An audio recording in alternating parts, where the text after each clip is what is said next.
Welcome to the Vault Excel. Thank you so much for joining me.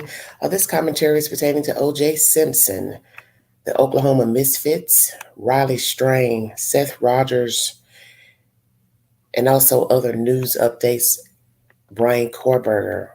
Robin Howington was convicted of murdering her 5-year-old daughter in the month of March, and currently she's in court in Knoxville, Tennessee, awaiting her sentence. She's facing 15 to 25 years of incarceration. O.J. Simpson. His lawyer, Malcolm Laverne, said that the Goldmans would not be receiving any money, basically telling them nothing. They weren't going to receive any monies, but now he's backtracked his statement because he felt like the words he used were very harsh into response of these people. Mr. Goldman making negative commentary about the death of O.J. Simpson, I guess basically saying, well, he's not concerned with his death, just the death of his son, murder of his son, Ronald Goldman, and receiving the money that O.J. owes them in the civil lawsuit. So now Mr. Malcolm Laverne has told the media that the estate of O.J. will accept whatever claim the Goldman family makes to try to retrieve the civil judgment they were awarded back in 1998. I can tell you in advance, Fred Goldman's claim will be accepted, and his claim will be handled in accordance with Nevada's law, Laverne told the media outlet. So the first claim of him saying they would get zero, he has now backtracked his statement. As most of you know, Mr. O.J. Simpson passed away on April 11th at the age of 76 from prostate cancer. What I'd like to say to Mr. Laverne, you should be giving the advice that you would give your client or a client, which is be quiet, do not speak. You shouldn't have said anything in response to whatever Mr. Goldman had to say, because a lot of people do believe that O.J. Simpson murdered Nicole and Ronald Goldman. So therefore, I wouldn't rock the boat knowing your client has not paid them any money or the Browns. So whatever Mr. Goldman had to say, any other person, the Browns, whomever, you should have kept your mouth closed. And that's how I feel on that subject matter there. Going to bring you more information pertaining to Mr. O.J. Simpson and who was there with him his final days, or final day rather. Note that this is just basic commentary because you don't really know what to believe pertaining to who said what and who was there. I'm also going to bring you information pertaining to Fox 17. They're saying that they're trying to enact a law to further protect property owners from squatters, and it's to take effect in July here in Tennessee. All right. One second.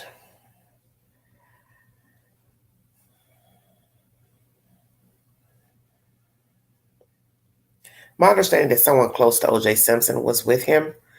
There are allegations that it's the younger son, but it's not being clarified who was there.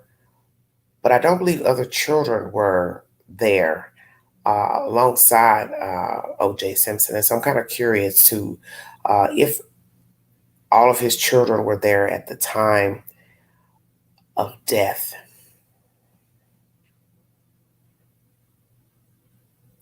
One second, everybody. Trying to load up.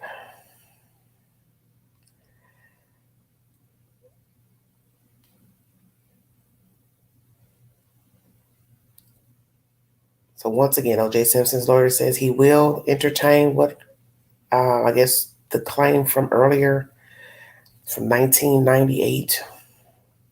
I thought one article said that he had paid a little bit of money, but Mr. Goldman has now told the media that he has not paid any money from the civil suit, for those of you who are curious. Daily Mail is the next source of this information pertaining to Mr. Simpson being cremated.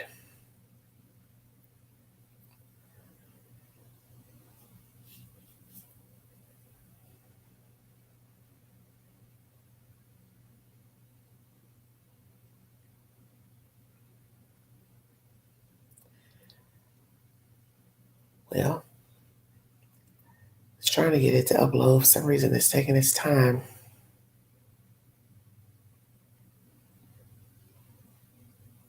I don't know when they're going to have a, well, my understanding about this celebration of life, not really sure if they're even having one. So far, his remains have been cremated, says his attorney. And OJ would not want anyone to feel sorry for him. Now, in this commentary, it says he was surrounded by his family last Wednesday after a lengthy battle with prostate cancer and was cremated at 10 a.m. today in accordance with his final wishes, according to Malcolm Laverne. Now, Mr. Laverne was the executor of his will, and he also has stated that if anyone decided to bicker or try to dispute what was put in the will, that they would only receive $1 from his estate. It's a very, very interesting statement. So what I'd like to know is, did Mr. O.J. Simpson talk to his children, family, whomever he's leaving something to, about what he's leaving? Because my assertion of that is that you didn't talk to them. Because if you've talked to a person or the children, you would say, okay, hey, this is what I'm going to leave you. Then there would be nothing to dispute. So I'm not understanding. I'm assuming he didn't discuss anything with any of the children. Now, the question is, are all the kids close to him? Were they close to him? Because if you're getting conflicts of family was around him, but then there was only one family member. So which is it? He had family there or he didn't have family there? My understanding, Justin, the baby son from Nicole, would be the next person in line as executor if the lawyer could not fulfill his obligations as the attorney. That's also information I got. I'm going to get on to the next commentary because it seems like this information I'm bringing up is just taking too long to come up for some reason. I don't know what's the problem. Just bringing you the latest news updates pertaining to stories that I have discussed. Let's see if for some reason the content is not wanting to load.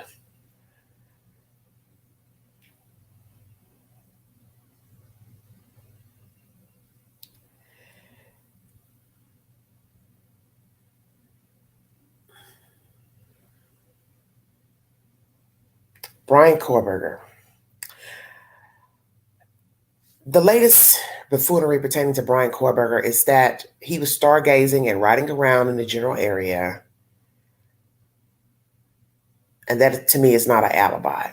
And I knew this buffoonery was going to continue because he knew he didn't have an alibi. And I don't know why Ann Taylor is wasting the court's time with this nonsense, because it's just ridiculous. And even to discuss it is ridiculous. I do believe the Gonzaleses have released a statement pertaining to what he has to say about having an alibi. It's absolutely ridiculous.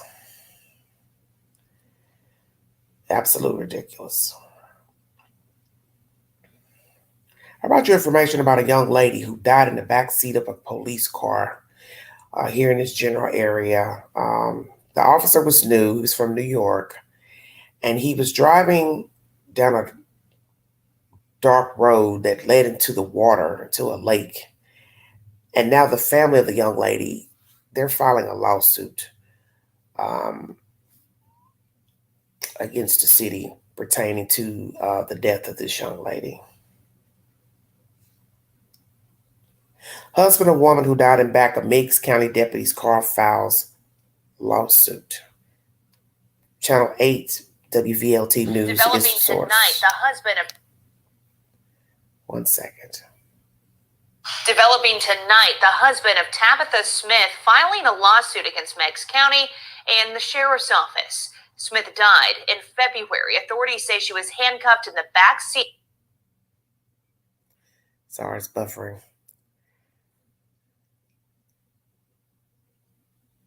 of a deputy's car that drove into the river. Her body was found a day later.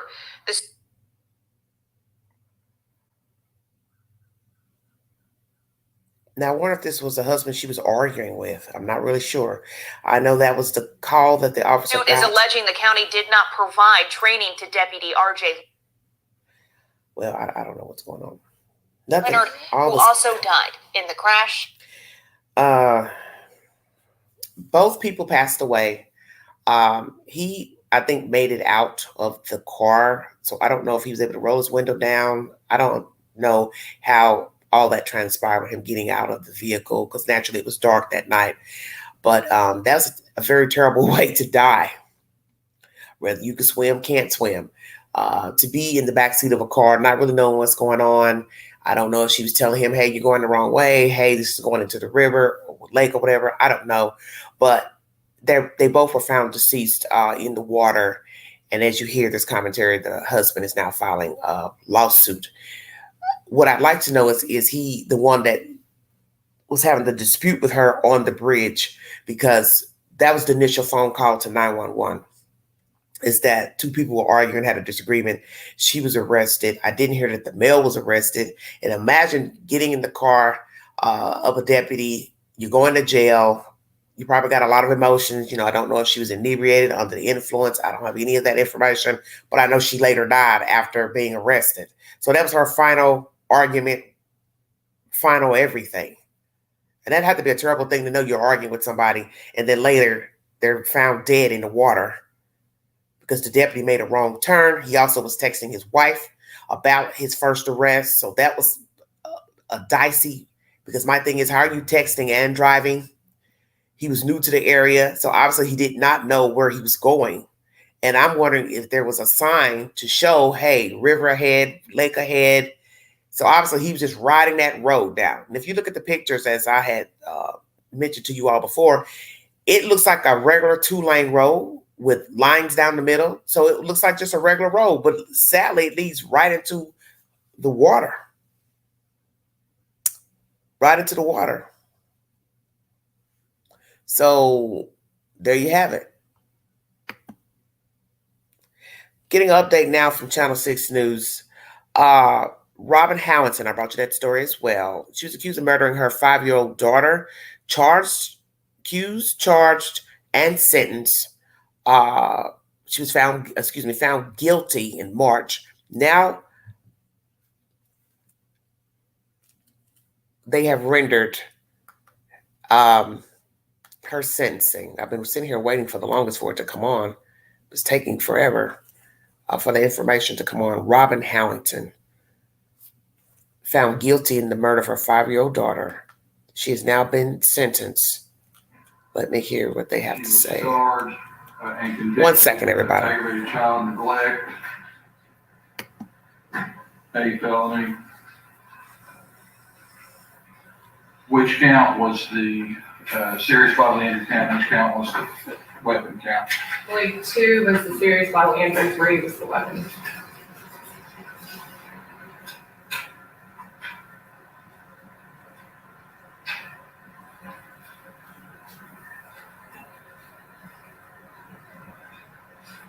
All right, so she's 15 to 25 on each of those, unless the court were to find she was a specially mitigated offender.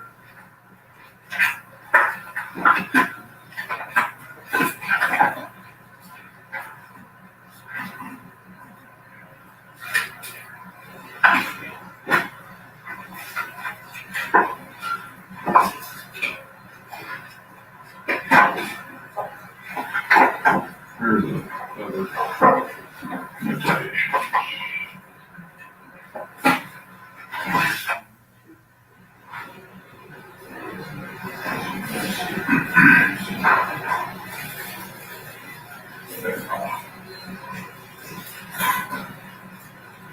She was found guilty in count 5, tampering with evidence of C felony, 3 to 6.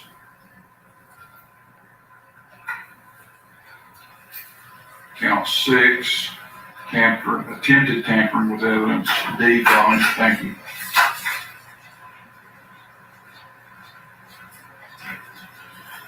D, felony 2 to 4. Those are not false report convictions. Yes, count 4 is false report.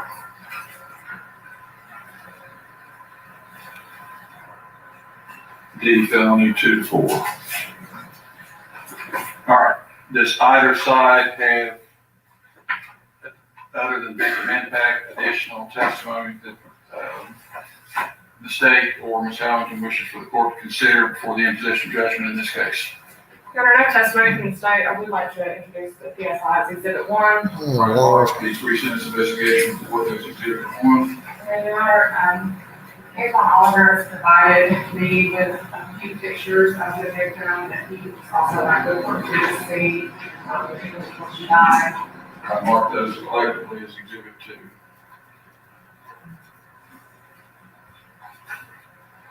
Mr. Whalen, any exhibits? No, Your Honor. All right, let me hear the state's position.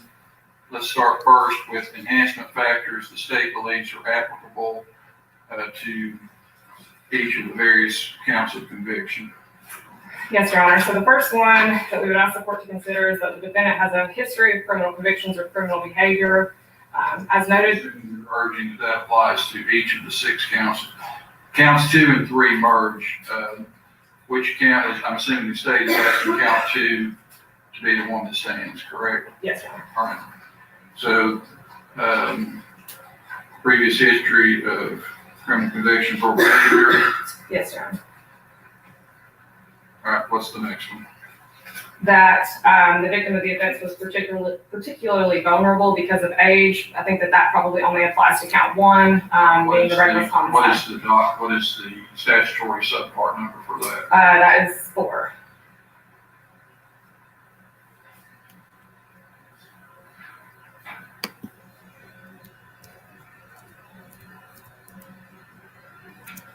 Okay. And then 6, that the personal injuries inflicted upon the victim were particularly great. I believe that would only apply to count 3. That would be the use of the deadly weapon.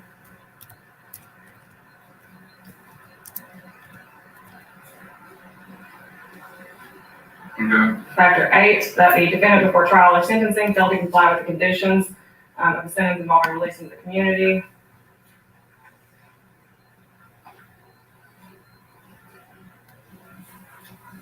And then 9, the defendant possessed or employed a firearm or other deadly weapon during the commission of the offense. That would only apply to 1, 2, and 5 also, because that was the tampering that involved the weapon. But especially to 1 and 2, it wouldn't apply to 3 with the deadly weapon. So, which tampering count was the weapon? That was count 5, that she was actually.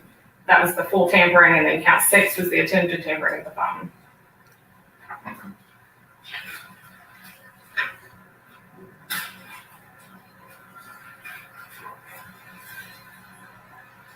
And then finally, factor 10, that the defendant had no hesitation into committing a crime where the risk of human life is high.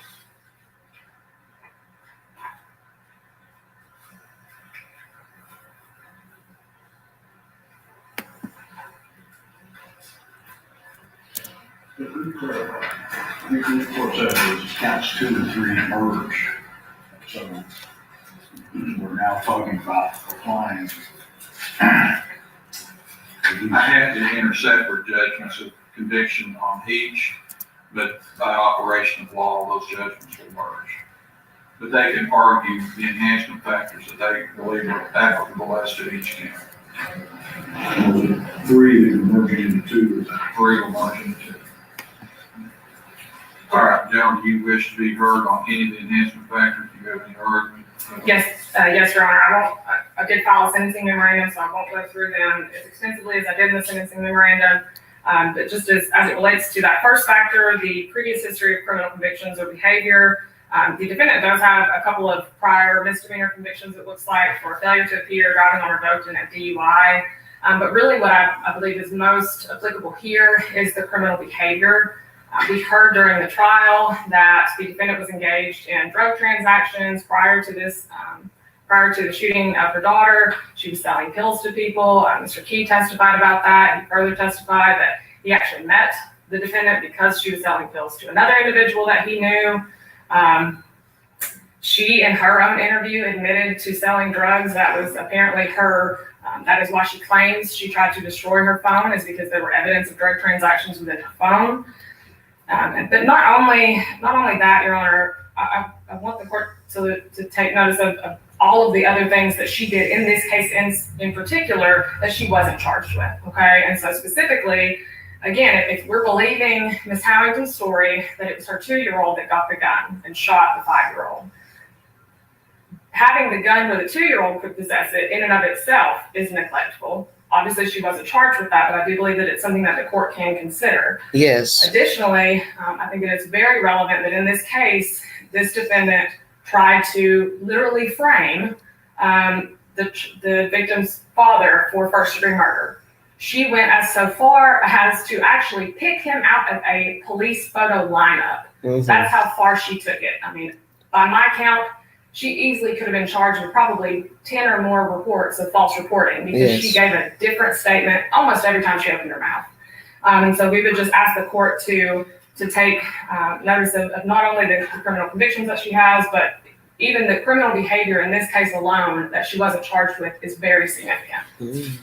As it relates to factor 4, that the victim was particularly vulnerable because of age. Again, I believe that this applies to the homicide count. Here, the victim was 5 years old. Obviously, she was very vulnerable. She was very young. I mean, we heard the testimony. She was sitting on her couch watching cartoons when she was shot and killed.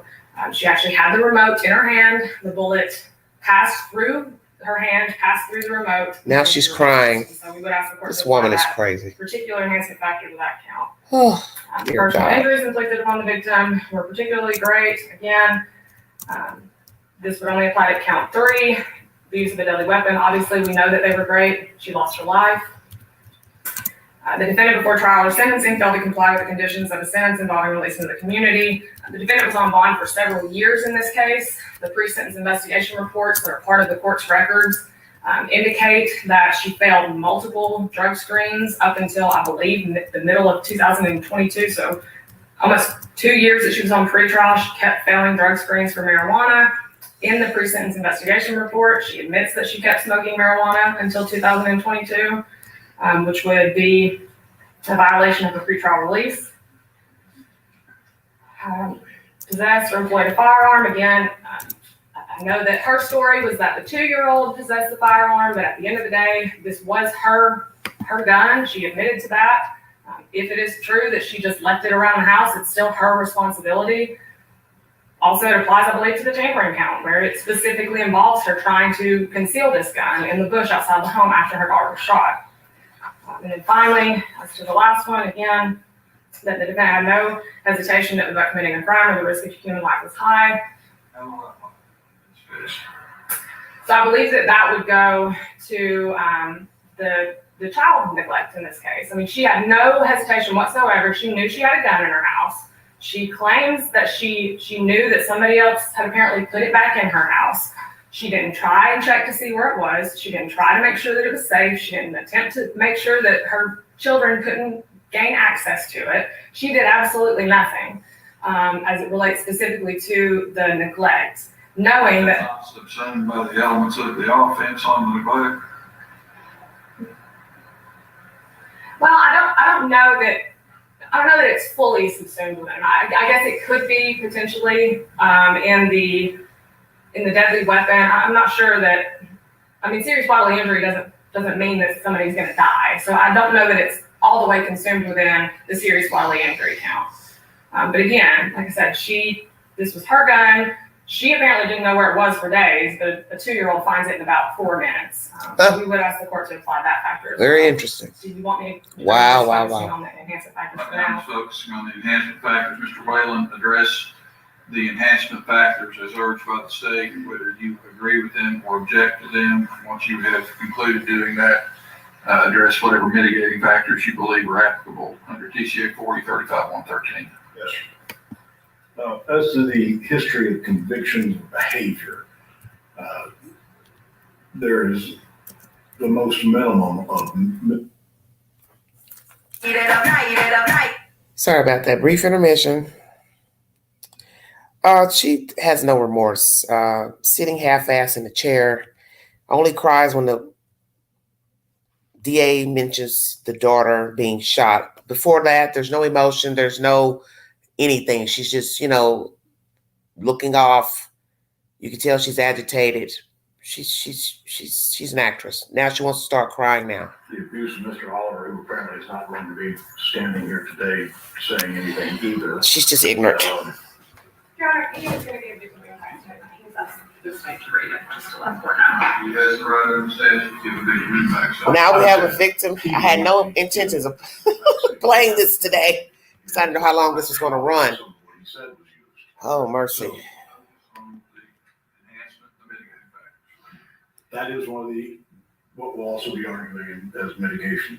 The state wants to talk about uncharged drug transactions. Oh, the court Lord. might recall Ms. Howington's interrogation and how many times Riddle told her, we ain't the drug police, we don't care about drug cases, this ain't about drugs, this is about a 5-year-old child who's dead. Well, they lied. Then we introduce it at trial, now we argue it at sentencing, even though she wasn't charged. So I would suggest that none of that should apply, Judge.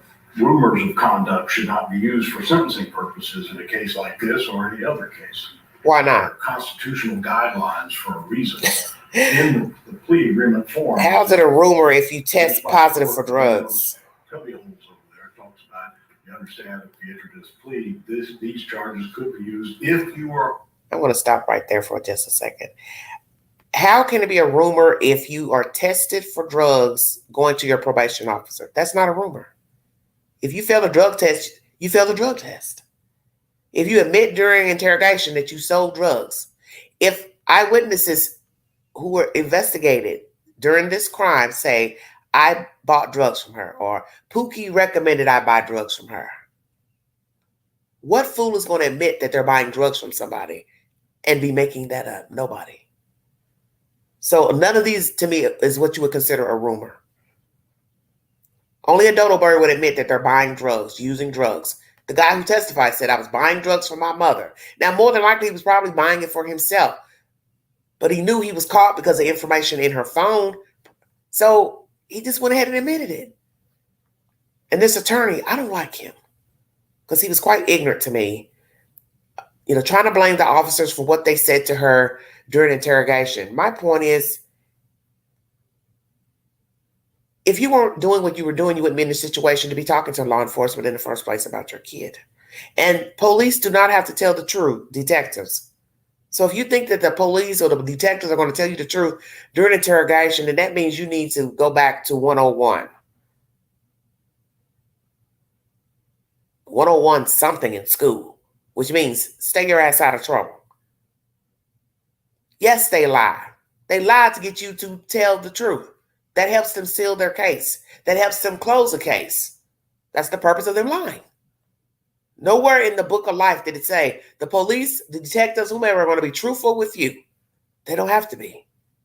They'll lie and say, yeah, such and such saw you, break in the car. Doesn't mean that somebody actually saw you break in the car. But they'll tell you that that somebody saw you. Just to see if you'll go ahead and just say, yeah, it was me. I did that. She doesn't care about herself. She doesn't care about her kids. Okay, my thing is this. People do a lot of things to make money, but if you are stupid enough to sell drugs in your house with your kids, that tells me you don't care anything about your damn kids, because you should know that anything can happen. Anybody that came to that house could have easily robbed her. What was she going to do? They could have sent somebody to her house to bust in her house.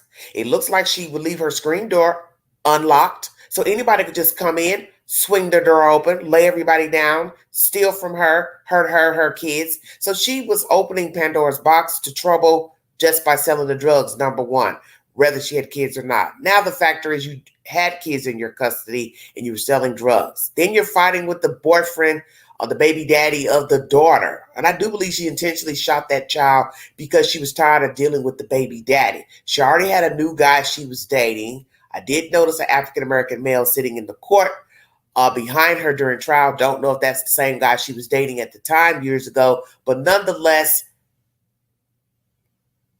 she ain't stopped getting her some. While she was selling drugs, when the baby died, got shot, murdered, and thereafter. And that's the point that the DA is making here in sentencing. She ain't stopped doing stuff since the death of her kids. So that should show you her mentality. She didn't have enough sense to just say, let me go get me a part-time job doing something to help with my case, knowing I'm going to be going to trial for the murder of my daughter.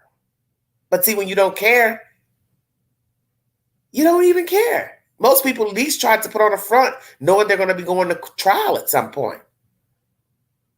And your judge and your stupid attorney is supposed to tell you that. Hey, you need to clean up. Hey, you need to quit drinking. You need to quit smoking. You need to get your license back. You need to do this. You need to try to get a job. You need to have that going on when you go to court. You need to show you're doing something with yourself. You're making amends. You have remorse. If this stupid attorney didn't tell her that, that's on him. And then she should have enough sense to say, I need to have a better look about myself when I go into court. She looks bad as hell. Bags under her eyes. She looks old. And maybe karma has been whooping her tail, as it should.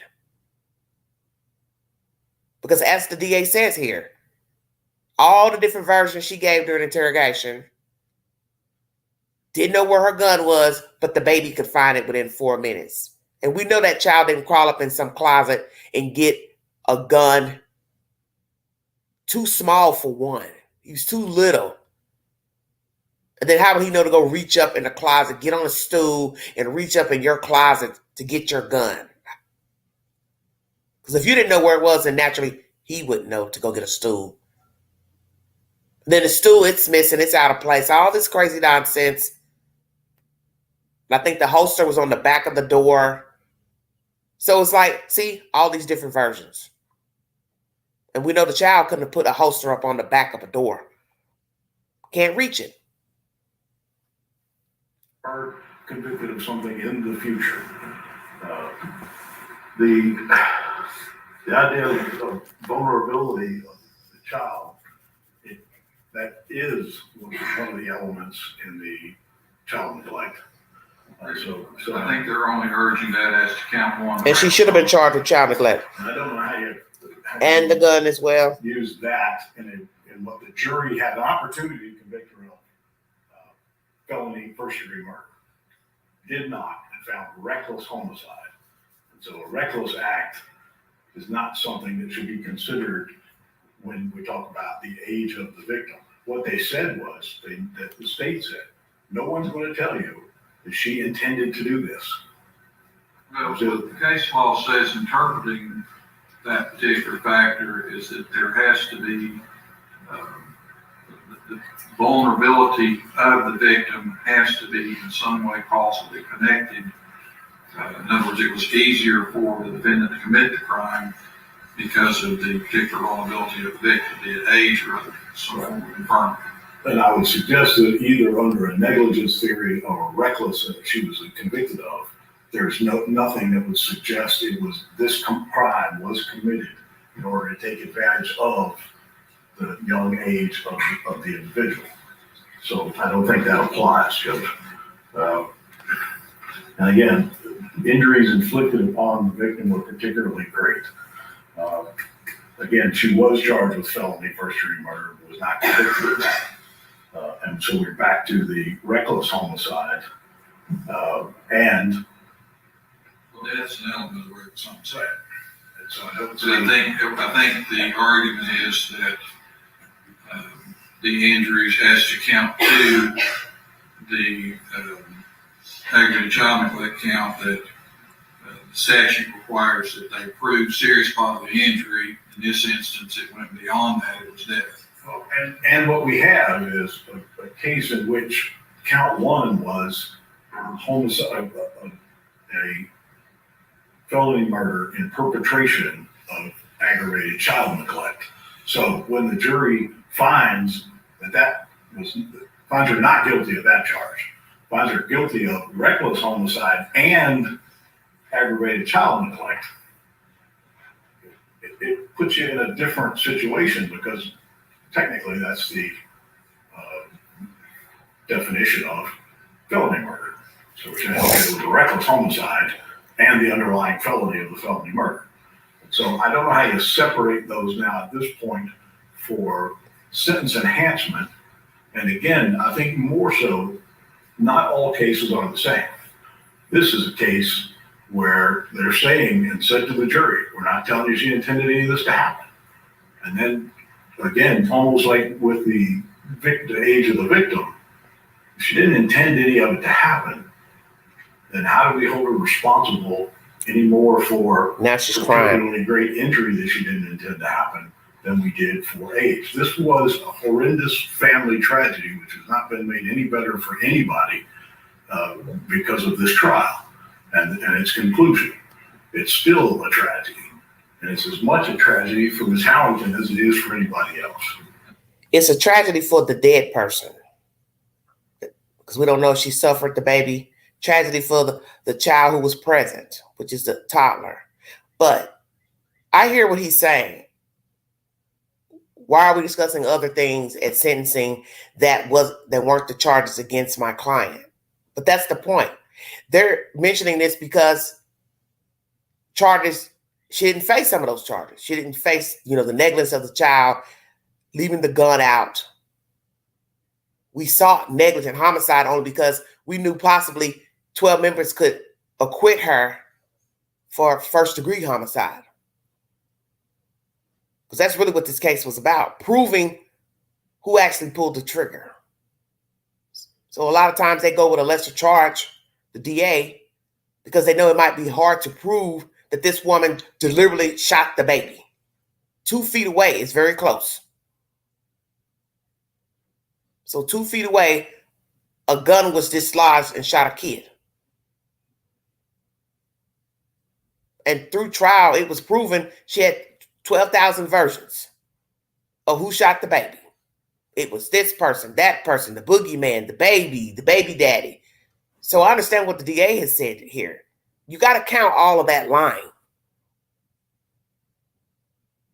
Because that is the premise. If you lie about one thing, you'll lie about another. So I believe the state proved their case. So sentencing is just as relevant. You got to give her the sentence according to what was exhibited during trial, which is she lied. So why would I think the 2-year-old shot the baby, 5-year-old? If you don't lie about what actually happened on that night, why in the world would I, a detective, then a jury, then a judge, think that a 2-year-old did it? That's just common sense. And then you switch it around when you realize that none of those things were adding up, your versions, then you put it off on the 2-year-old. Oh, well, the 2-year-old did it. Oh, now the 2-year-old did it. So Pookie didn't do it. This person didn't do it. You didn't do it. But now your 2-year-old do it. And then you say, oh, I did it to protect the 2-year-old, which makes no sense. As I said in my commentary before. How are you protecting a 2-year-old when the 2-year-old is not probably going to even remember allegedly shooting his sister? Will a 2-year-old remember shooting somebody? I mean, let's just be truthful. Will a 2-year-old remember shooting somebody when they're about 10 or 12 years old? Probably not. They only know if you tell them. So how are you protecting them? You're protecting them from what? Oh, as they get older, people gossiping. Oh, I heard you shot your sister. Yes, that would be a terrible thing. But the child will have to know the truth if they actually did it. But most of us don't believe he shot his sister. We believe, Miss Robin, you shot your sister. You shot the baby. You shot that baby. You were tired of dealing with that baby daddy. That's what I think. Mr. Whalen, most of what this court deals with on a daily basis is tragedies. I don't disagree with Judge, but we rarely see them at this level. Wish they get to the point. In this circumstance. I don't know how pretrial release got to be a sentence of release to the community. I'm not very concerned about that. But I have to say, because the state has brought it out, if you look at the entire report, which is attached, I believe, to their memorandum, shows that she had 3 April, May, and June dirty drug screens, which for a regular user of marijuana would not necessarily be unaccounted. You would almost expect that to be true for 90 days. After that, she'd been clean every time they tested her. She did everything pretrial asked her to do, made every appointment, kept up with payments, kept up with payments for GPS. I would suggest she was very successful in that particular endeavor. So for those reasons, we don't believe that any of the enhancements should apply in this case. What mitigating factors under the statute do you urge? I would, number 3. Oh, Lord. Exists tending to excuse or Tying into my time. Conduct, though failing to establish a defense. And again, this Howington, at this point, no one can deny that she was diagnosed and treated for PTSD based on the rape at the hands of the police officer in Sullivan County and the physical abuse and mental abuse and emotional abuse of Mr. Oliver, including 3 days before this event when he shows up. And then wants to talk about how he's the victim of that, but she had to get a gun to say, get off my property. He wouldn't go away. He's upset because she got her boyfriend there. So there's that. Then we have that she comes home after taking the kids across town to their favorite park, comes home in the dark, is at the house, a shot rings out, which, as you recall, during voir dire, we talked to lots of potential jurors who had people with PTSD in their life, who said that shot going off would be a trigger. Then seeing that it's your daughter has been killed and your son has pulled the trigger. All those things contribute to the mental state she is in when she is then taken to the hospital, not allowed to go with her daughter, but taken to the hospital, told her daughter is dead, and within an hour is in the interview room with Mr. Riddle. And when she tells them she's nervous because she was raped by a cop, he loses his mind, and yells and screams at her and questions her humanity. At that point, that interview was over. That she is fully triggered at this point, and by an officer who's sitting there talking to the woman whose child is dead and yelling and screaming at her over and over again. And the state then stands up again and says, well, you should consider as an enhancement factor uncharged conduct. I'm going to briefly step away from this so I can bring you the rest of my commentary because this is getting winded. I'm just going to read this because I can't do this with her and this nonsense of this fake ass crying in court.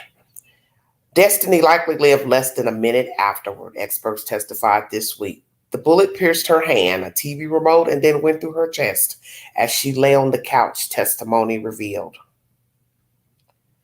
During the trial, prosecutors Ashley McDermott and Heather Good told jurors the evidence on its face and from Howington's own mouth showed she was guilty of felony murder. The charge essentially states that the perpetrator is guilty of felony murder while committing another felony, in this case, failing to adequately protect Destiny. So what she's facing, as they said, had she been found guilty of felony murder, she'd be facing a life sentence. But instead, she's looking at likely a range of 2 to 4 years in prison on the homicide count. Jurors also convicted her of 2 counts of aggravated child neglect, as well as making a false report, tampering with the evidence, and attempting to tamper with the evidence. Because the victim was under 8 years of age, Howington was guilty of what's called a Class A felony, the highest classification in the state. It carries a range of punishment of 15 to 25 minimum. So that's what her highest count is. It's because the child was on a certain age. And the child was neglected. You leaving a gun out. It's just a bunch of bullshit. Just a bunch of bull. I'm going to get back to that because it's taking up a lot of my time. Once again, Brian Kohlberger says he was stargazing. That's his alibi. O.J. Simpson, cremated.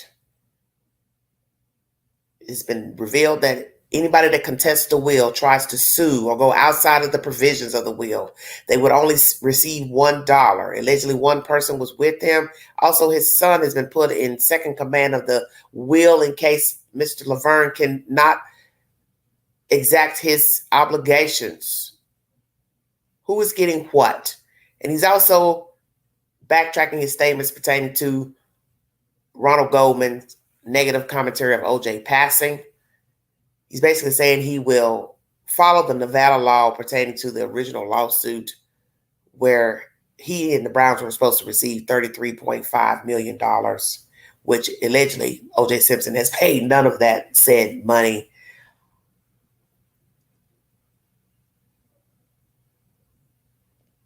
What a hot mess. Riley Strain. I want to get to that. I'll have to come back to this because, as I said, I don't want to spend all my time on her because I had not even had planned on talking about her until I saw the notification. And I don't want to tie up all the rest of my stories waiting on this verdict for her, this sentencing rather. But once again, everybody knows she has been found guilty of said charges. Thousands have signed a petition to pass a law named after Riley Strain in Nashville, Tennessee.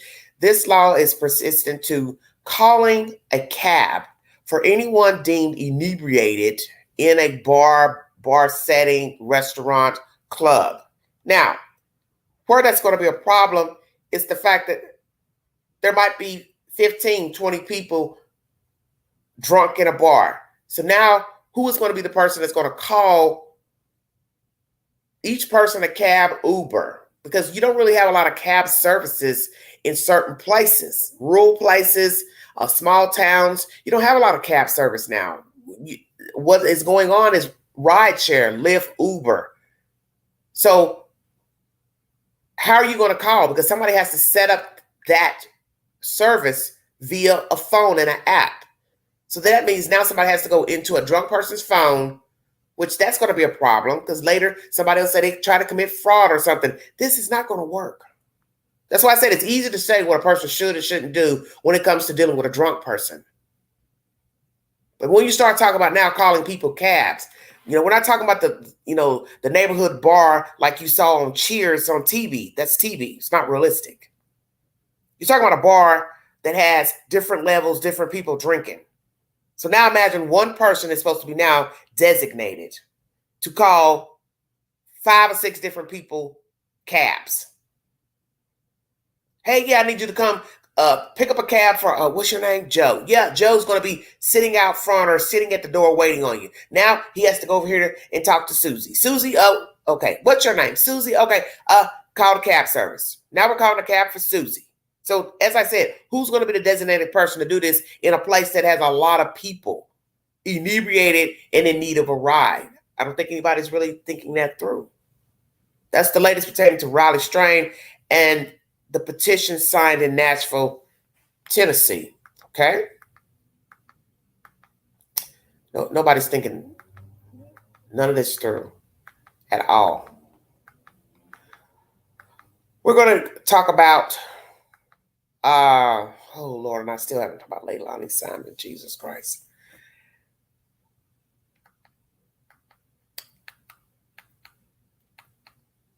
Riley's mom says she talked to him about his drink tasting like barbecue that night. What I've asked myself is, as I said before in the last live, did they talk via text or did they talk via the phone? Because if you're in a bar, I can't see you holding a conversation with a person because of the noise. So he said it tastes like barbecue. He ordered a rum and coke. She told him don't drink it. He drank it. Did that happen? Does she have the actual text? Because as I said, I cannot see that they have this conversation via phone. There's just a lot going on with this case that I'm just not in agreement with. I'm not in agreement with a lot because I really don't know what to believe. I'm just going to keep it real because it's starting to get asinine with the he said and the she said. And I'm not here to say that these people are lying, but you had a whole month and a half why now all of a sudden you're going to tell the public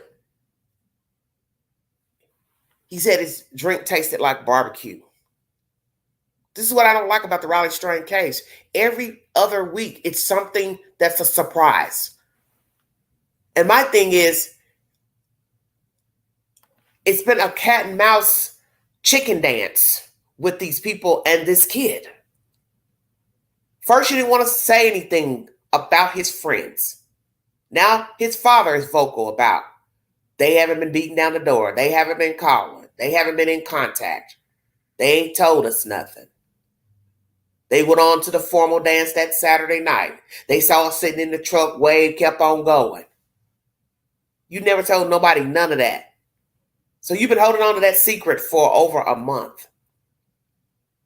As if you're scared to say how you feel about your kid. Well, your kid's dead. They're walking around, they're alive. So I wouldn't give a fuck about what somebody else had to say because I'd feel like, why am I sitting here worrying about what his friends are going to think and my child is dead? I wouldn't care.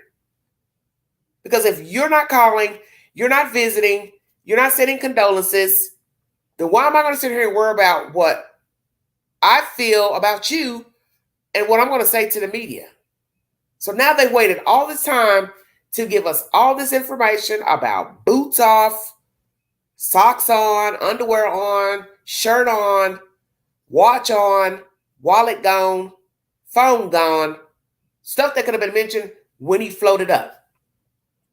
Now we're hearing about conversations about a drink and conversations about what the friends didn't do, the fact that they partied.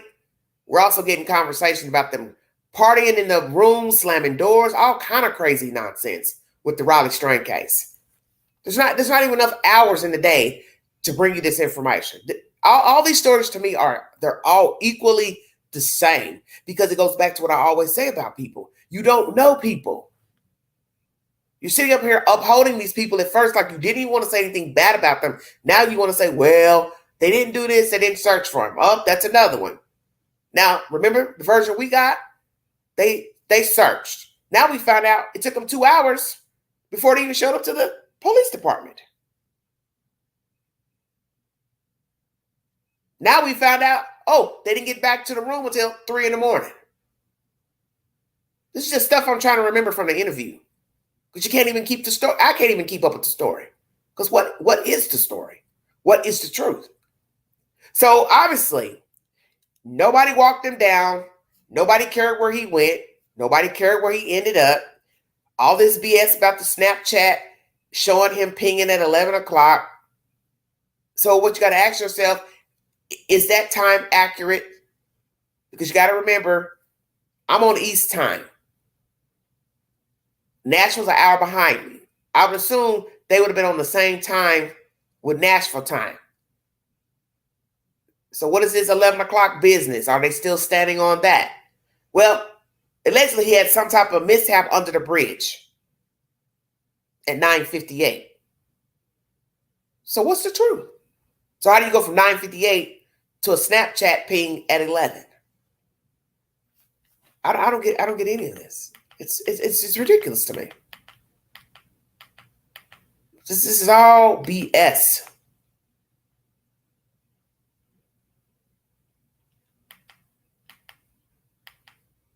Let's just hear what the parents have to say, because I don't really understand anything that's going on.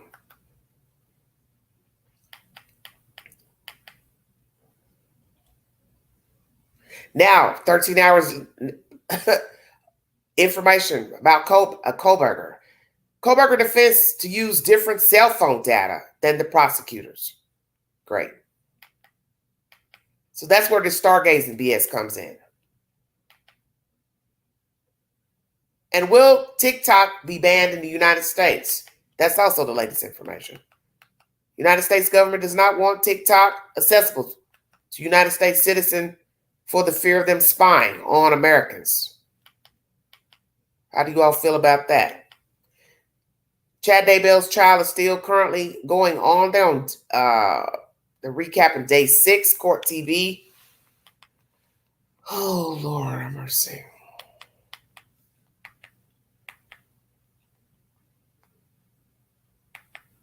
It's just bad, bad, bad, bad, bad.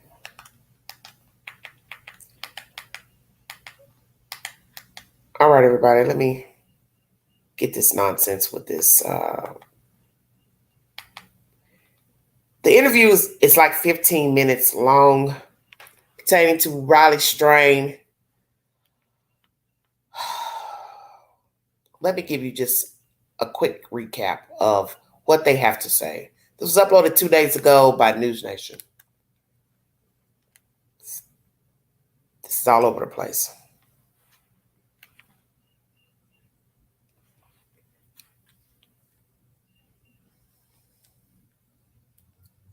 I don't know where this Riley Strain case is going, because I'm starting to wonder what's the truth. The brothers had not gone to the police when they called you? Not that I am aware of. Were you surprised? Yes.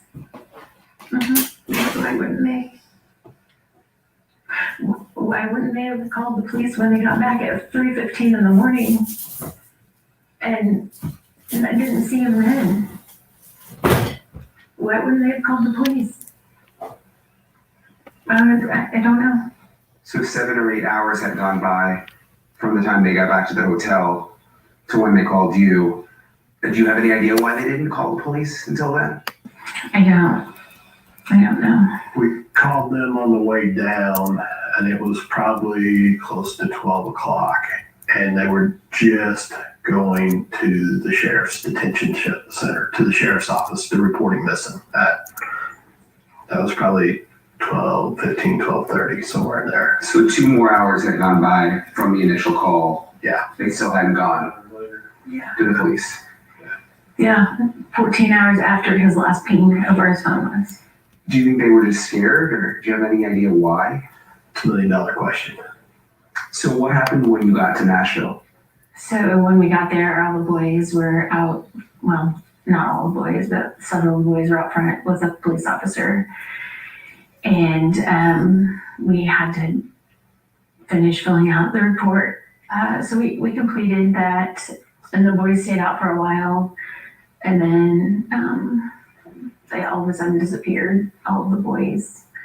And they ended up back out a while later in their dress clothes to go out to their formal that night. They went to the formal? Yeah.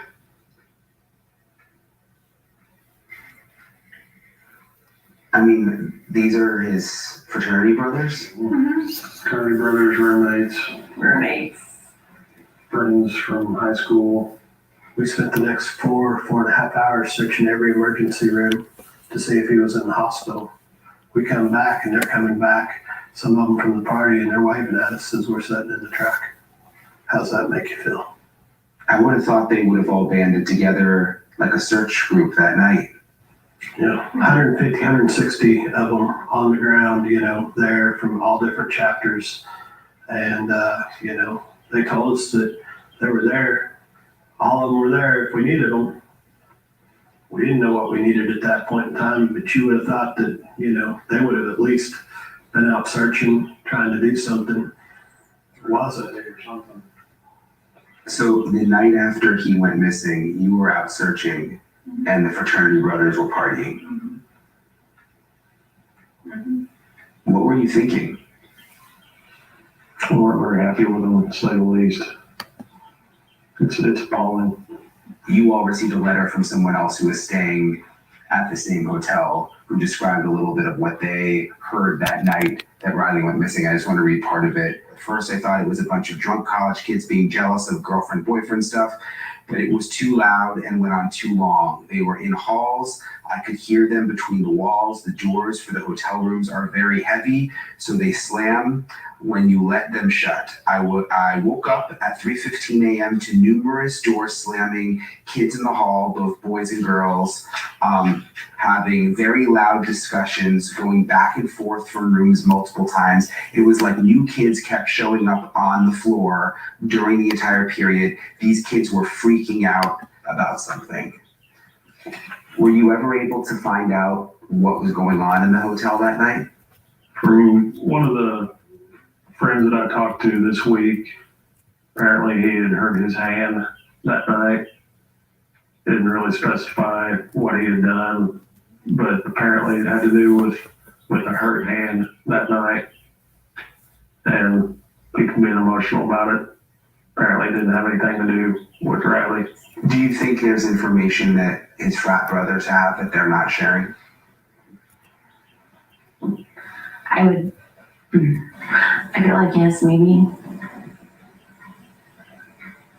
No, I mean, I haven't sat down and talked to any of them to say, tell me your whole entire story.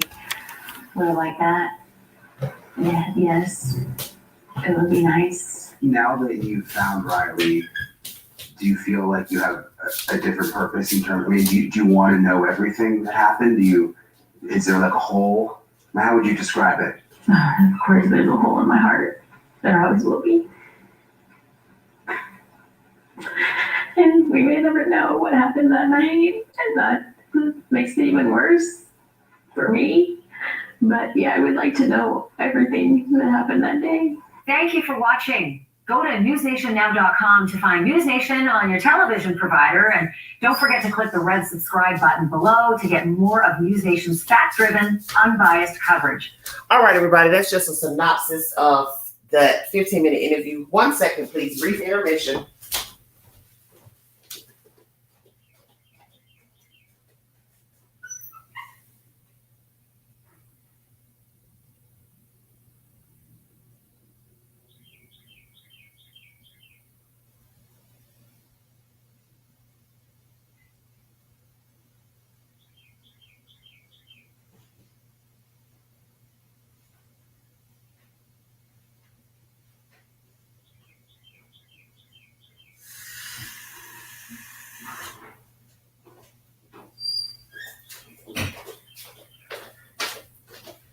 All right, thanks for joining me. This is a multifaceted live stream because there's so many stories. I'm behind a few days of the information at hand. It's been too busy to go live pertaining to all these subject matters. Just too many going on at one time. So, once again, if you want to hear the entire interview, News Nation is the source. So we hear people running around in the hallways loud, this and that. Well, why didn't you call the police? Or why didn't you call the front desk to say, hey, these people are keeping up all this noise? Then hotel staff could have got to the bottom of whatever was going on. Then we later find out allegedly has nothing to do with Riley. Just some boy cut his finger, blah, blah, blah. They were panicking.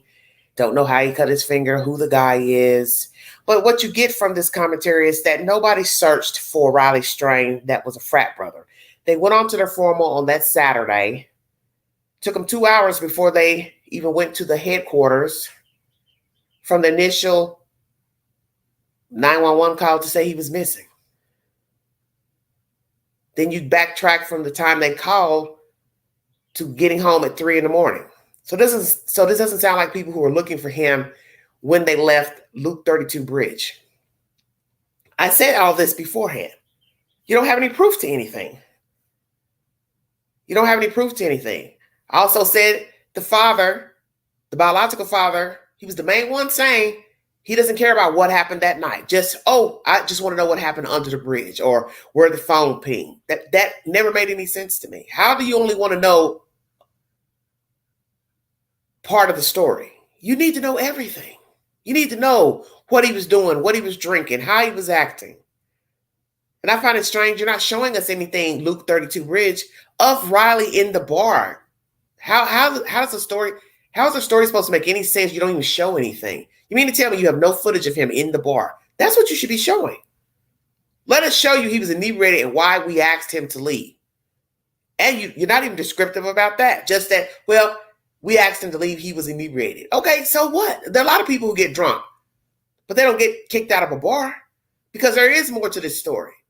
And until somebody decides to tell the damn truth and everybody gets their fucking thumb from their tail butt, you're never going to know what the hell happened at the bar, because the bar is the reason this is a national story. Why you have a petition now drawn up in Nashville, Tennessee. So somebody needs to stop dicking everybody around and tell what actually happened at the bar. Thank you, honey. Everybody is in denial about Riley Strang. Why? You're doing countless interviews, and all you're hearing is just added nonsense. And it's not to be rude, but this is daunting to me. This is why I keep trying to explain to people why I really don't have any interest in talking about any of these cases anymore, because they're just going in circles. That's all you're getting. Every case is no different than the last. If you didn't know any better, you would think that all these people are fucking related to one another because of the nonsense that's exacting and playing out on social media and the news. You only tell what you want to tell. You only tell what you want to relay at that moment. I wouldn't just keep hiding shit. Because you can't say in one breath, well, I want the truth to be revealed about my son or my daughter, but you don't want to tell your truth. There's no such thing. So at first this is, I don't want to know what happened at the bar, to, hey, let me tell you how these boys have been reacting in Nashville while you all been sitting here twiddling your thumbs trying to figure out what happened to Riley Strang. So most people will be like, well, if you don't care, why should I care? I'm just keeping it real. Why should somebody care? When you all don't even want to tell how you actually feel about how the boys behaved on that Saturday. And now you wait a month and a half later to say, hey, I want to tell you, this is what they did, this is what they said, this is what they didn't do. And then Ryan Inton says, oh, do you want to know what happened? Oh, yeah, now we do. Oh, okay, now you're concerned about what happened on that night. Did the young man get drugged by someone in the bar? Was he drugged by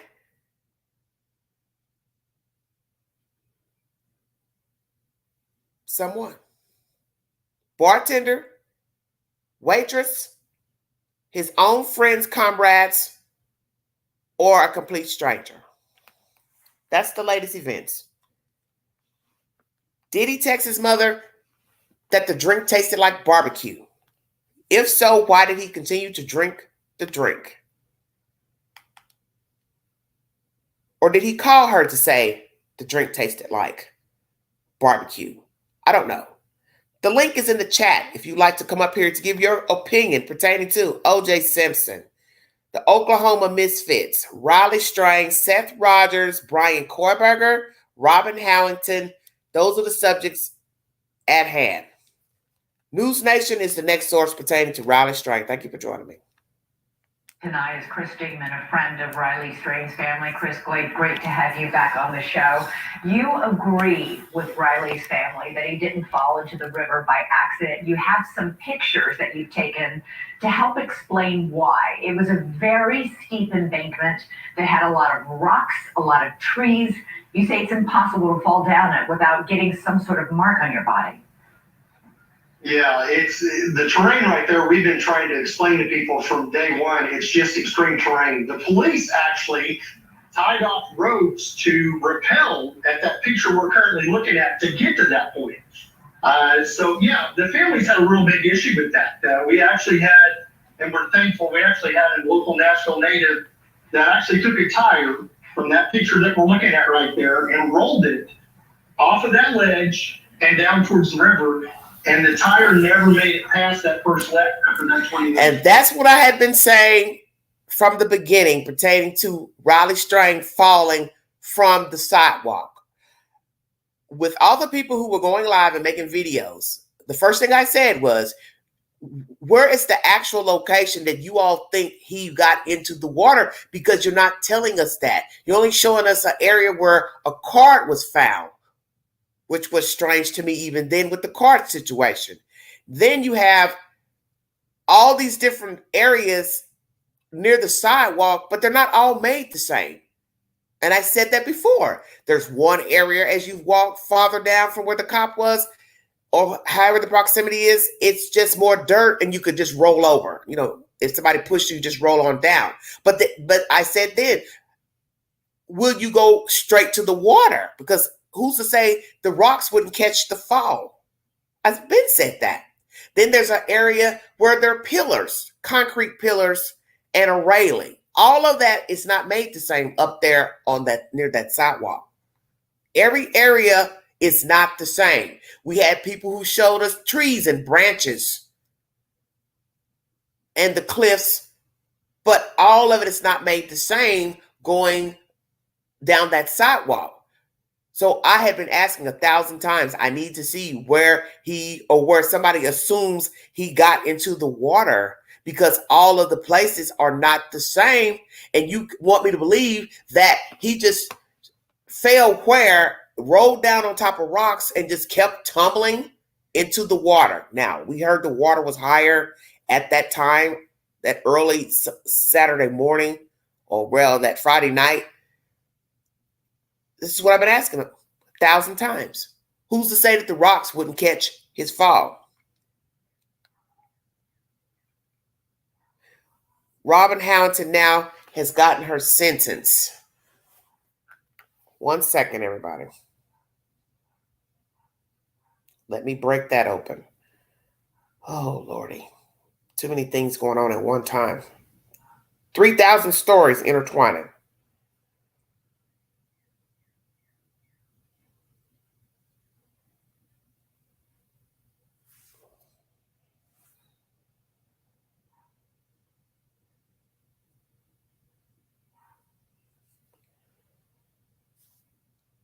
Let me see what she's getting. Feels like a dream, feels like magic. Sorry about that, everybody.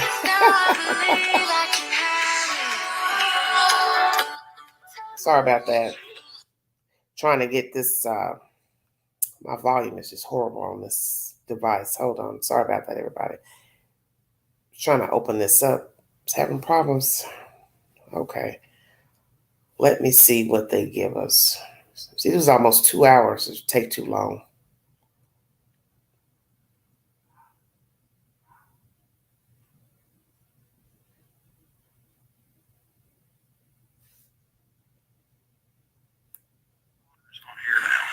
It's not because Antoine Oliver showed up 2 days earlier. It strains the bounds of your. That's not what our Constitution is premised upon. But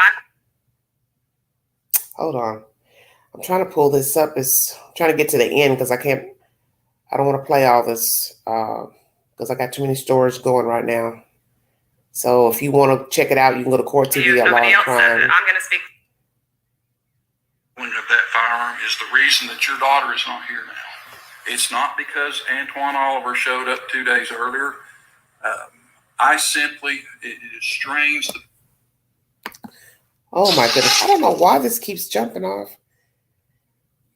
This device is so sensitive. You can't breathe on it. It cuts off. I was going to throw the gun on the roof of the house so that she couldn't get to it. What you had before the night that this tragedy occurred was not very significant, although you were engaged in the trafficking of illicit narcotics, and the court can consider that. But I really don't know how you could have made this much worse than what you did that night. Within literally minutes of when your daughter had been shot and killed, you were attempting to hide the firearm that was used to kill her. You're not concerned. You weren't then. You're not now. Exactly. You're not concerned. Thank you. With trying to protect Gavin. You're concerned with trying to protect Gavin's mother. And you have been, you were that night, and I will believe that from this point forward. I don't know how you could interpret this evidence any other way. You have a previous history of criminal conviction, criminal behavior. You tried to hide the gun that was used to kill your daughter while her body was still warm. When you were taken to UT Hospital to be checked for shock before you spoke with law enforcement, you attempted to solicit another person to take your cell phone so that it couldn't be looked at, and then you tried to destroy the cell phone. Within seconds, if not minutes, of when your daughter was shot and killed, you're calling 911 and making up a story about how it all happened. And repetitively, I quit counting at about 20. Woo. Repetitively throughout hours worth of police interviews, not just that night, but on other occasions as well. You made up story after story after story, and this court can consider every bit of that as criminal conduct. So you clearly have a previous history of criminal convictions or criminal behavior, which enhances your sentence in this case.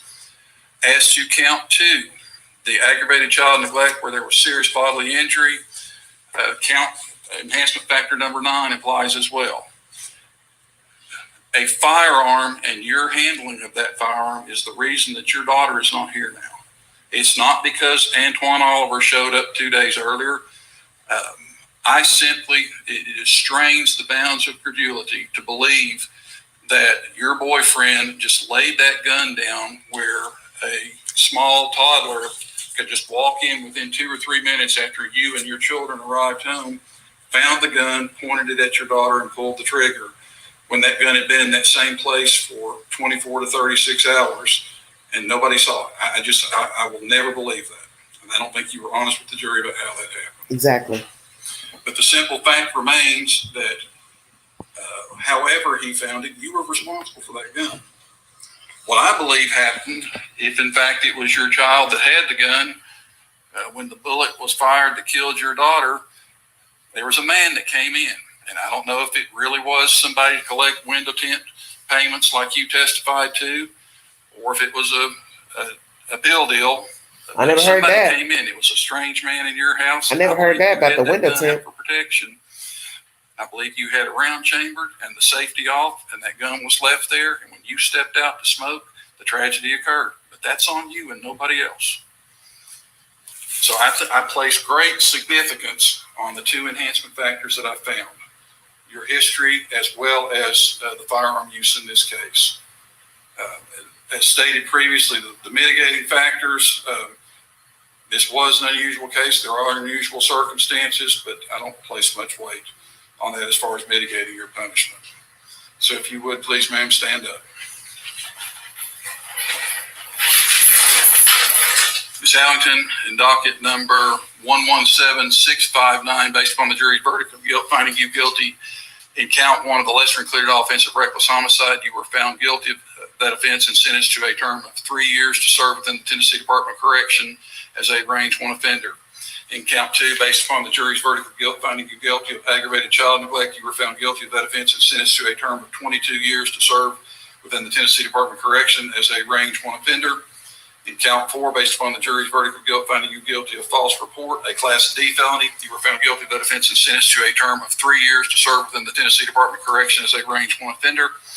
In count 5, based upon the jury's verdict of guilt, finding you guilty of tampering with evidence, a Class C felony, you were found guilty of that offense and sentenced to a term of 5 years to serve within the Tennessee Department of Correction as a range 1 offender. And finally, in count 6, based upon the jury's verdict of guilt, finding you guilty of attempted tampering with evidence, a Class D felony, you were sentenced to a term of 3 years to serve within the Tennessee Department of Correction as a range 1 offender. These sentences will be served concurrently, one with the other, for a total aggregate sentence of 22 years to serve within the Tennessee Department of Correction. And as your attorney has pointed out, the service rate is at 85%. I wish we weren't here. I know you wish you weren't here. Mr. Oliver wishes that we weren't here, but you're the one responsible.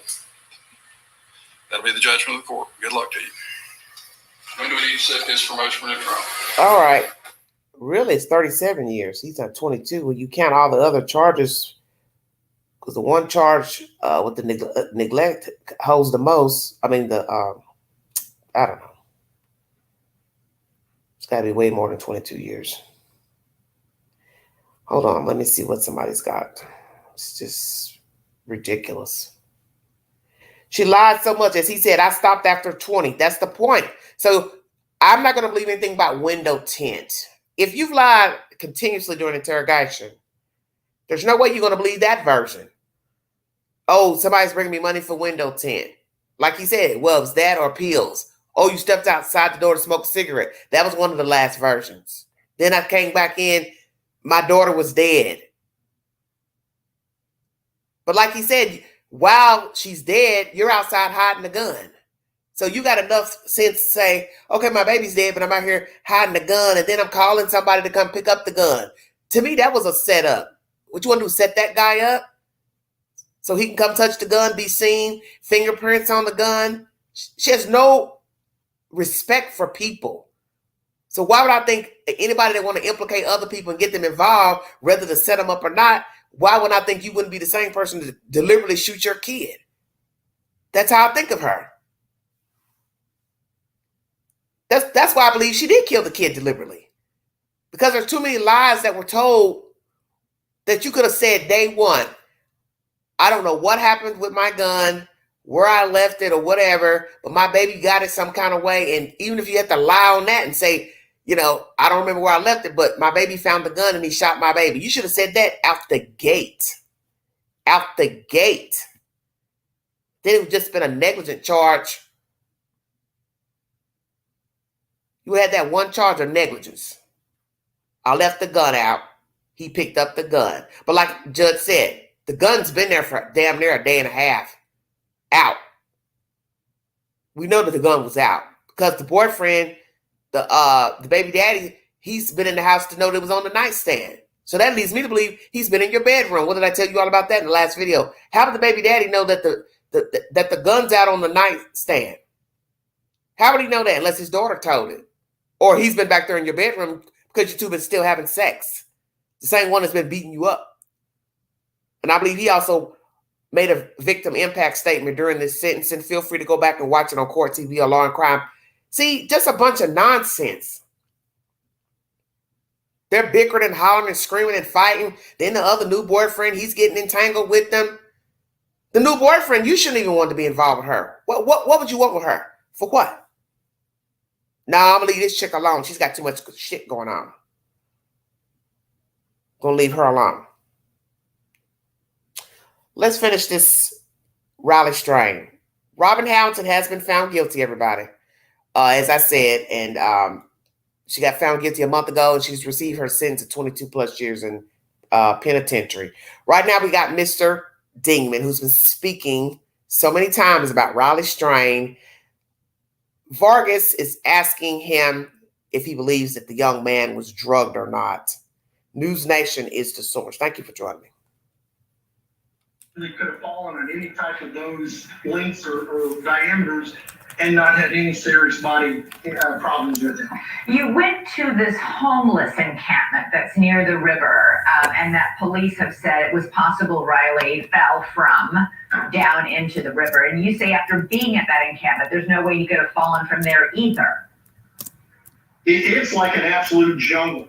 We actually had the gentleman do a video of it, and they're called like switchbacks when you're hiking. They switch back and forth going up extreme terrain just so you're able to do it. And just walking through the gate where, quote unquote, may have been the other option as far as Metro Nashville pace, there is no clear visible shots of the water, let alone the fact Riley would have had to went by the homeless camps and the people staying in them to even get to the water. At one point also, I've been, from the very start of this thing, I've asked you and Riley's stepdad when he was on the show as well, and his dad, about the possibility that he was drugged that night. His mom said that he texted her and said that his rum and coke tasted weird, like barbecue, he said. Do you think it's possible that he was drugged? We know he only had one alcoholic beverage at that last bar before being basically kicked out. We have had, and even today, I've had a dozen more people reach out to me from that story coming out last night. Oh, Lord. That unfortunately have had that incident, have been drugged down on Nashville. And recently, that they had woken up, passed out in vehicles, leaning next to buildings. So I think Nashville definitely has an issue with what's going on in the bar scene down there. I'm not calling out any bars. It's like any major city. But from what Riley texted to his mom and what other people that have literally had that happen to them in Nashville recently reach out to us, it could be a possibility. Okay, I've got to ask you, I'm still, ever since you guys revealed on this show a few weeks ago that you hadn't heard from the fraternity brothers since the night he went missing, our audience, I know, I was shocked to hear this. Have you seen any pictures or videos that these young men may have posted? I mean, first of all, exactly. Nobody posted anything. Very good point. Road trip from Columbia, Missouri, where Mizzou is, to Nashville, Tennessee. They're bar hopping. I've got 2 kids, sons around that age. They're constantly walking around with their phones, taking pictures and videos. Yeah. Anything from that night? We've gotten nothing. And on top of that, I thought maybe even after the parents doing their interview last night that maybe a parent of one of the fraternity brothers or sorority sisters per se got more of a conscience than they had and, started talking to their kids and trying to get info. And at this moment, we have crickets. There's nothing that's been said or produced at all. Nothing at all. No. And once again, just to put a point on this, while you were at the emergency room and when you were frantically searching for Riley, at some point you saw those fraternity brothers getting home from their night out on the town. Actually, that was Chris and Michelle and Riley's stepdad. And yes, they were sitting outside the hotel in the truck. And actually, the kids walked back by and waved at him and made eye contact with him coming home from the party. So it's extremely frustrating. It's probably a good thing that I wasn't there. I'm just old school. I will say this, we've actually had some incredible people in Nashville that has been boots on the ground for the Strain family, for us, constantly trying to find information and leads. We found out today that one of the detectives, or possibly both the detectives from Metro Nashville, is actually at a police training seminar this week. So we're hoping that maybe they show back up and they learn something in their seminar that can help us figure out what happened to Riley. So we're still trying to get answers. Yeah, I understand. But Chris, you have to also understand probably there might be people out there saying this family just can't accept that he just might have fallen in. Right, exactly. You know what I mean? I'm glad she said that. 100%. And, if you've not been there and physically seen the terrain or known the kind of outdoorsman, whether Riley was drugged or not, we have no witnesses saying he left the sidewalk and went any farther than that. Okay. We have witnesses up within 10 foot of where he supposedly went missing now.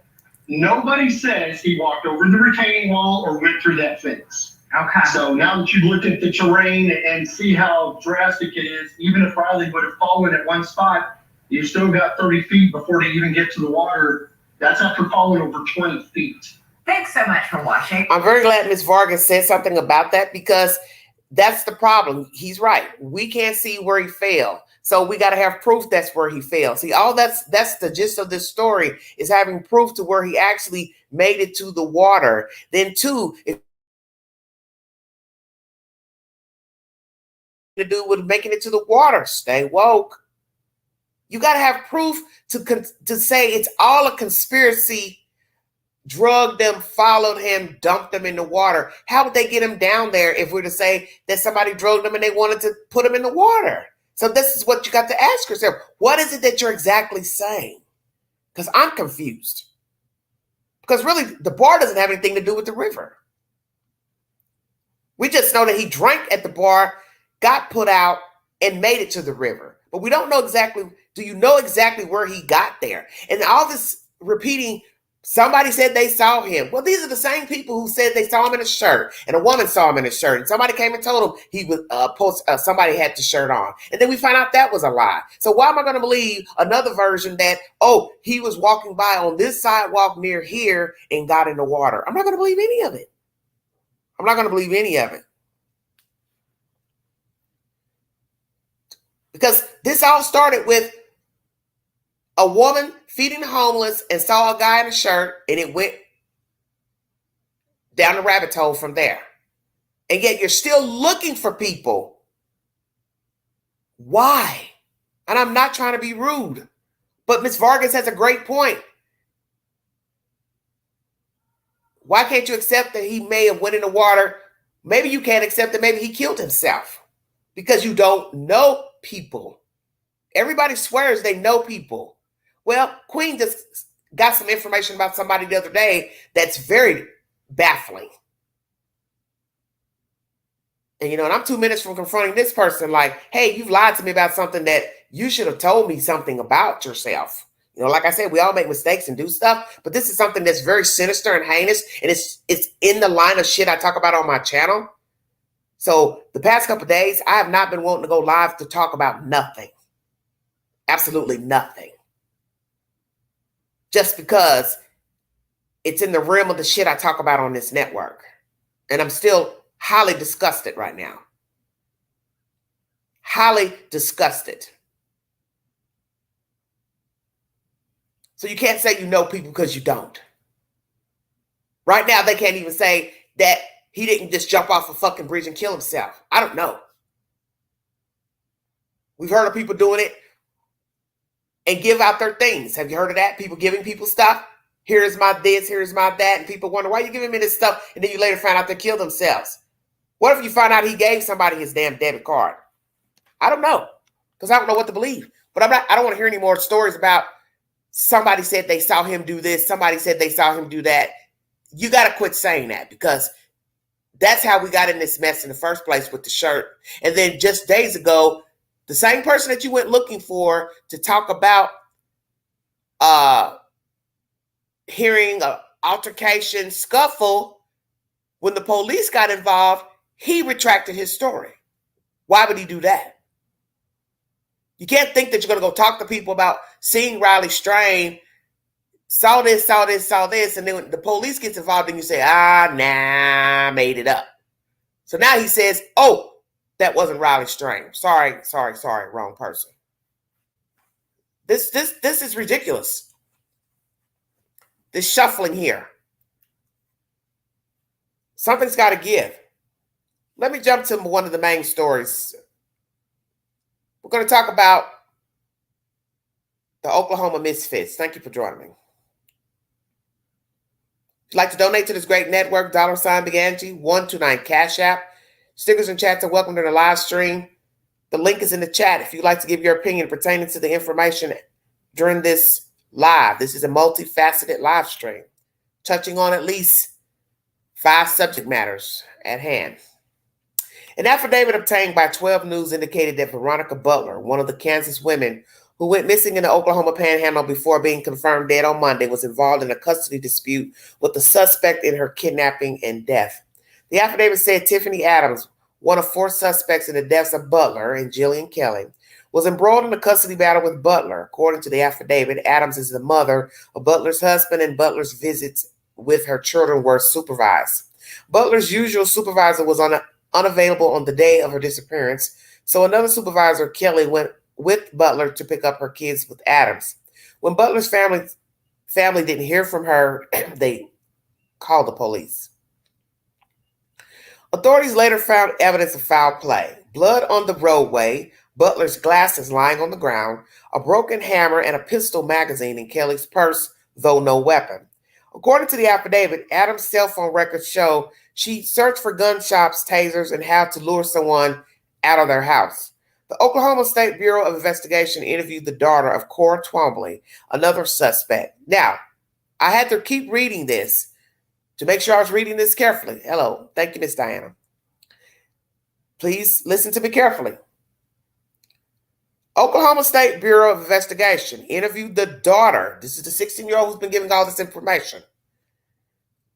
Another suspect. So they're clarifying her as a suspect. Okay? Because it said referred to as CW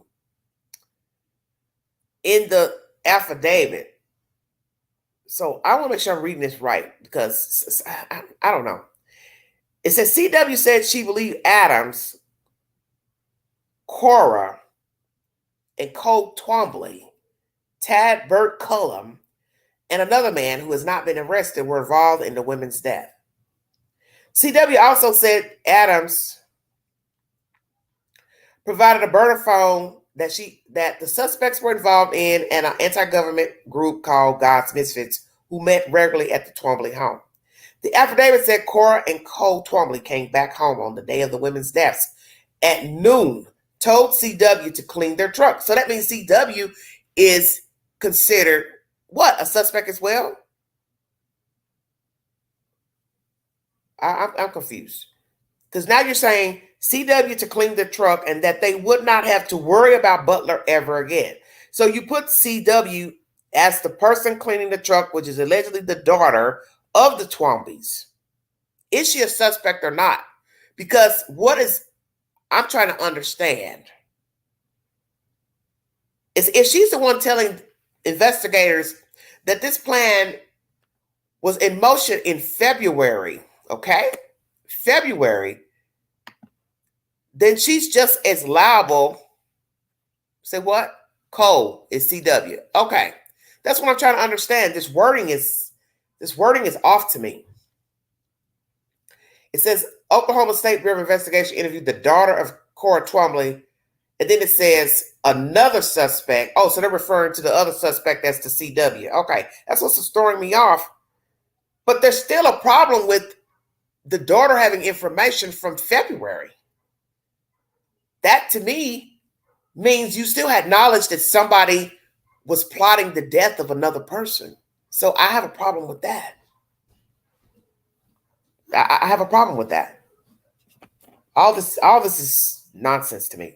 All this. So it says, interviewed the daughter of Cora Twombly, another suspect referred to as CW. Okay, so they're saying, okay, CW. So they talked to Cora's daughter, who they're not naming, and then the CW.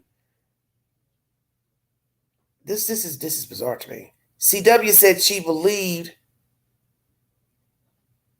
Adams, but the way they're wording it is saying CW said she believed, as if CW is a she. I don't understand this writing. Okay, let me continue on. CW also said Adams provided a burner phone that the suspects were involved in an anti-government group.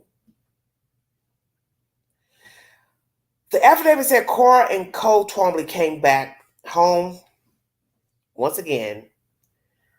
Oh, Lord. On the day of the women's deaths at noon, told CW to clean their truck. See? Saying told CW to clean their truck. That makes no sense. And that they would not have to worry about Butler ever again.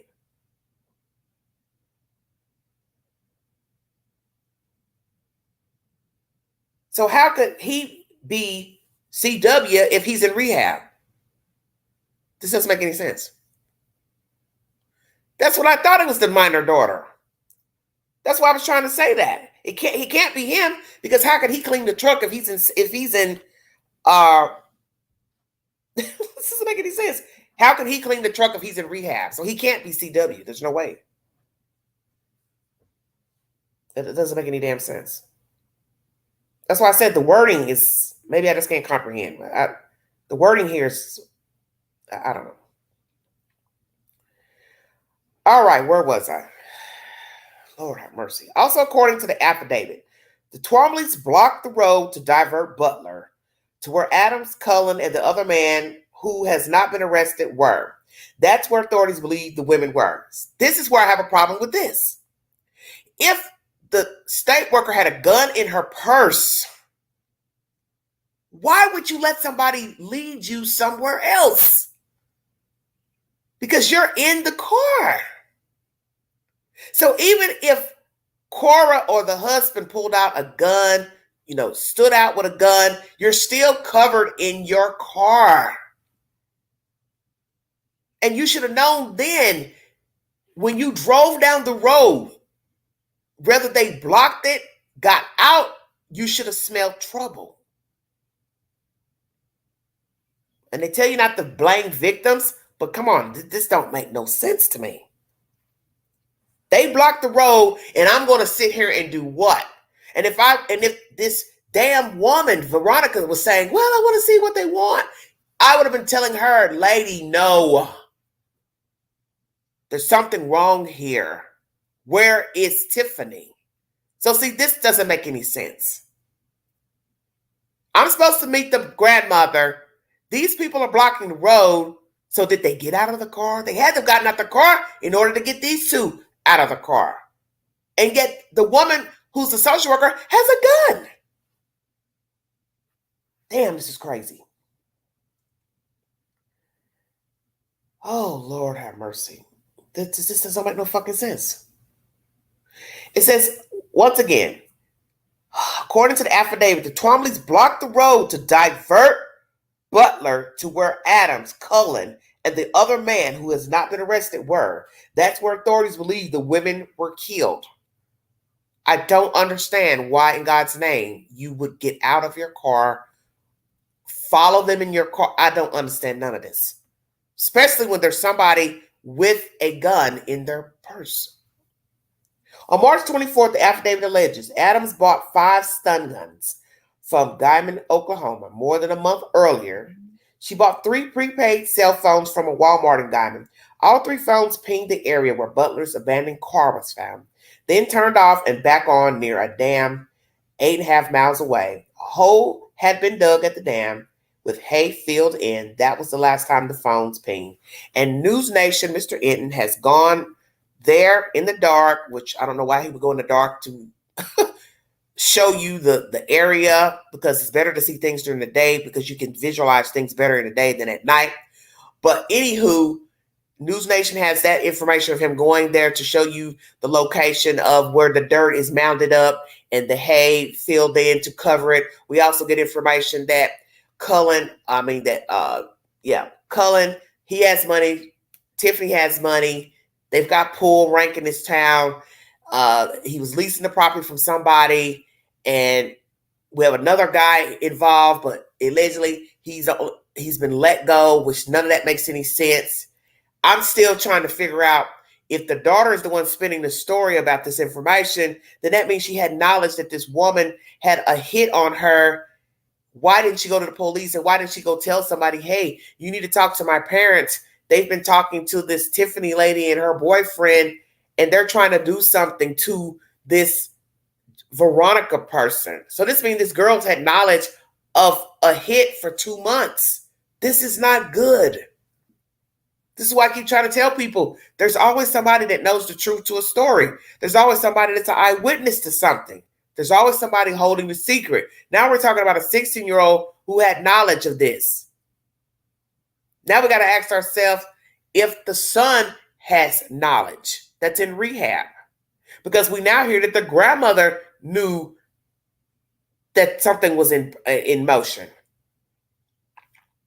This is bizarre.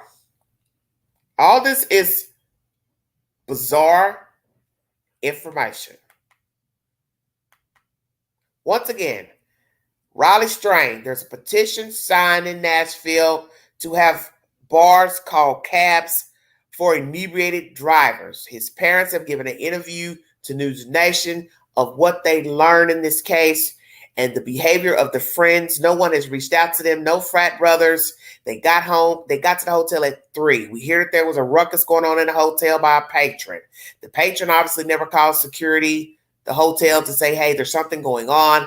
Obviously, one of the frat brothers got hurt his hand, allegedly not related to Riley Strain. We also get information from Mr. Dingman that it was a straight drop down the embankment, but obviously the rock should have caught his fall. I've also said that in my commentary, so I don't really understand what happened, how he got down there, but I don't trust anybody else talking to anybody about this story because all they're getting to me is just a runaround. He also told his mother that his drink tasted like barbecue. News Nation is carrying the information. I don't know. Currently, Chad Daybell is facing trial for the murders of Miss Vallow's children, his wife, before Lori Vallow. Brian Kohlberger says he has an alibi, which is stargazing. And then we have this nonsense here pertaining to the Oklahoma Misfits. And also I brought you information pertaining to O.J. Simpson and his will. And the fact that he was, let's say, upbeat before death about a week or 2 or so before. But the lawyer also said he really didn't talk much when he last talked to him. That all he asked for was a drink of water while watching a golf game. But he didn't interact. So maybe that was that slow burn to death. You know, upbeat 1 week, talking fine, and then later passes away. Let's finish this commentary pertaining to this. I don't know where this is going. with these people. 4 suspects have been arraigned in court, part of some God's Misfits group. I don't like using GOD with this, so I'm just going to call them the Oklahoma Misfits. Frankly, they're heathens. That's what I was calling them, heathens. We're going to listen to what Court TV has to say about what has transpired. But this information I brought you is just to give you a backdrop of what was seen, what was at the scene pertaining to the women, what was allegedly happening. 4 people arrested. Nobody seems to have any remorse for these crimes. Obviously, somebody has talked about where to find the victims, or they've pinged phones from these burner phones. You're gonna hear that information. But the burners led investigators to the location of the women buried 10 feet down, which is just astronomical in just hearing this information. But what is bothering me is the girl child having information of this plot. And also, I think the son may have some knowledge. We will see what will come of that. Did the grandmother have knowledge? Because what you always have to remember, if you could talk 2 people into plotting a death, conspiring, you could easily talk to 1 more, 2 more. And that's my fear, is that there are way more people that know about this story. But will they go down? That's the issue. Because we also hear that this Cora Twombly shaking her head no in court while the charges are being read. So what I'd like to know is, what was she shaking her head no to? No to what? Well, ma'am, I don't think they arrested you by accident. So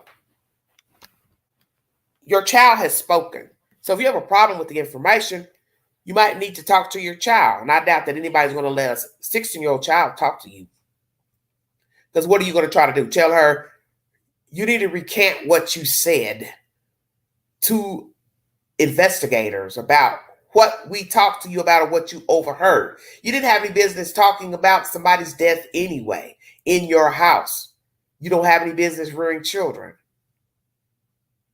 And this is going to be bad. Like I said, if this girl had knowledge that these people were going to kill her and she never went to the authorities to say anything. Now, naturally, people are going to say, well, she feared for her safety. She feared for her parents. She didn't know if they'd try to do something to her. I would not want to sleep in a house knowing you're plotting the death of some woman because you're going off of gossip coming from Tiffany Adams. It's still gossip.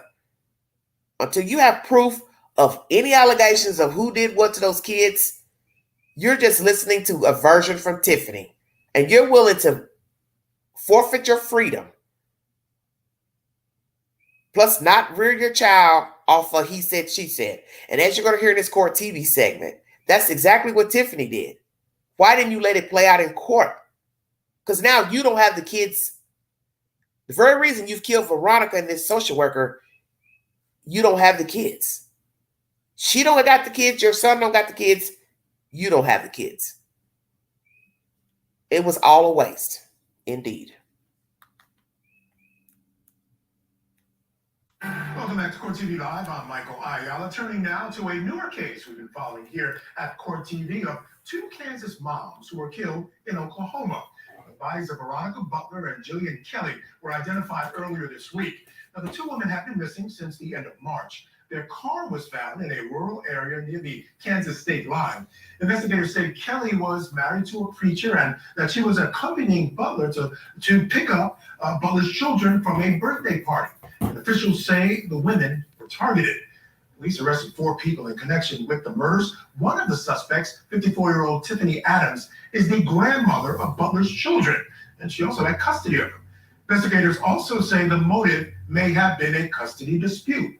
Sydney Basloff with KFDA TV brings us the latest from the suspects arraigned. Do you have any remorse? Did you do it? Do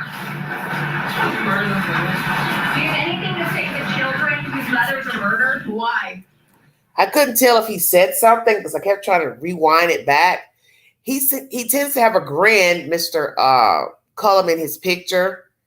So, no, Mr. Twombly, excuse me. So I'm trying to understand, did he say something? Because I couldn't tell. Something was mumbled, but I can't tell if it was coming from him or not. He's smiling to me, smirking in his mug shot. What's so funny? Oklahoma has the death penalty. So for you all to act like this is no big deal, it is a big deal. You snuffed out 2 people over some he said, she said. I don't know what's the truth or not, but I will say this because I always pay attention to the details. I don't know what the hell was going on with Veronica, her family, her brother, allegations of him sexually abusing her children. But the one thing I know is what's obvious. If you had supervised visits, that's a problem.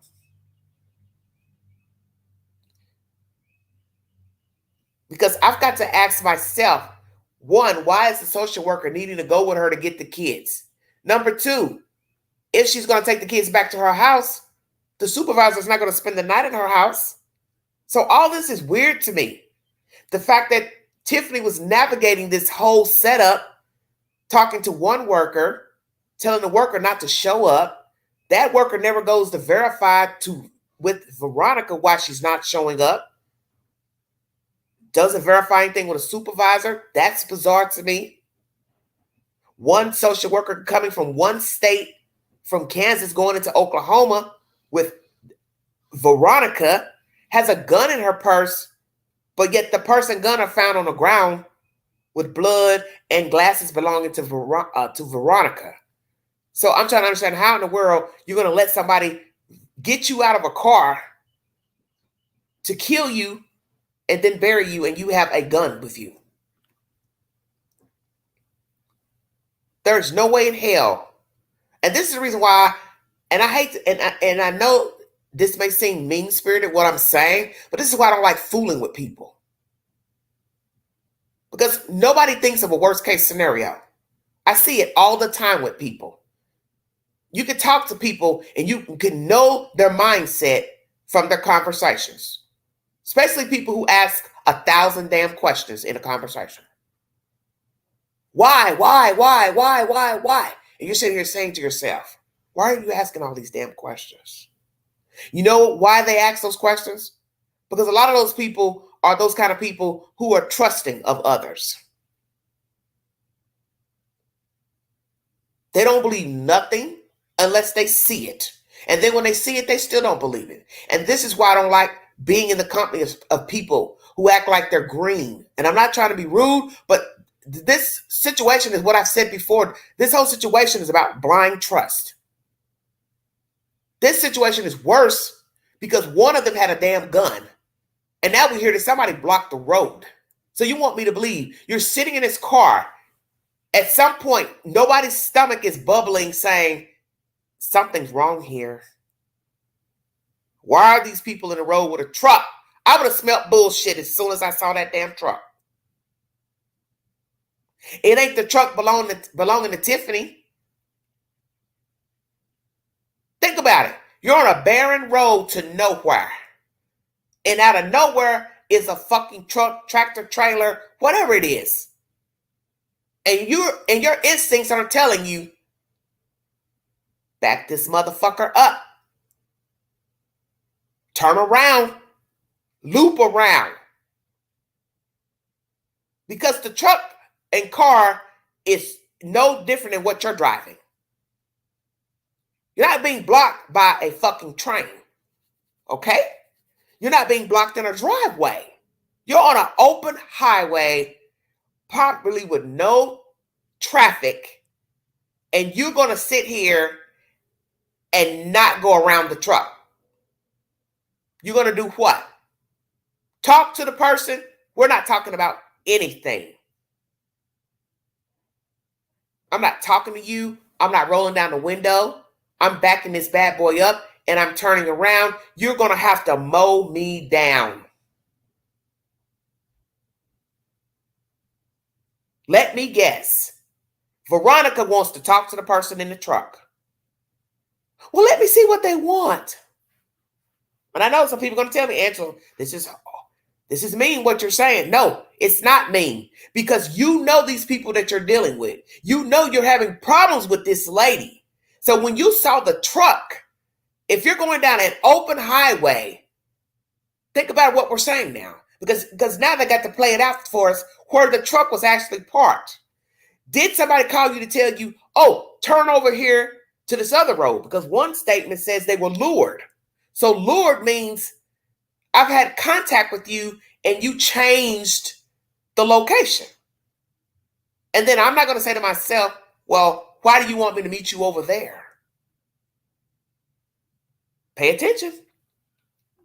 Why do you want me to meet you over there? For what? That's not where we're supposed to meet. Well, change of plans. Because I cannot believe they would block an open highway. Make it make sense now. That would be stupid if you're getting ready to kill somebody. You're going to block an open highway lane without thinking the sheriff or state trooper will come and say, hey, what are you doing? What are you doing parked here? So she had to call her to say, hey, meet me over here at this road over here, change of plans. She should have said to herself, this is a setup. I'm not meeting you anywhere else. Matter of fact, how about we meet at the sheriff's office? How about that? I wouldn't even trust these motherfuckers to meet me at McDonald's or Starbucks. No, no, no, no. Due to the fact they're connected to people in that town, I got a feeling that this deeper than what the fuck everybody's trying to portray on TV. No, we're going to the sheriff's station. I'll meet you at the sheriff's. I'm not meeting you nowhere but either the sheriff's or the DHS office. And if Tiffany said, well, what's the problem? Then you should have known what time of day it was. There's something off here. One by one, each suspect was led inside the Texas County Courthouse, wearing handcuffs, leg shackles, and a bulletproof vest, showing their face for the first time since the brutal killings to Veronica Butler and Jillian Kelly's families. Justice is served. All four suspects are facing charges that include 2 counts of murder, 2 counts of kidnapping, and 1 count of conspiracy to commit murder. The prosecutors said the suspects lured Butler and Kelly to Highway 95 and Road L and took them to another location where they... Right there. They lured the 2 women from the highway. So lured mean I had to have said something to you or waved at you. Hey, follow me here. So how did it go? A text message? The people in the road, they had the roadblock said, hey, she said, meet us over here. There's something off here. I'm not going anywhere. So however this nonsense went, text message, phone call, the people got a roadblock. That doesn't make any sense because only a fool would block a main highway road to commit murder.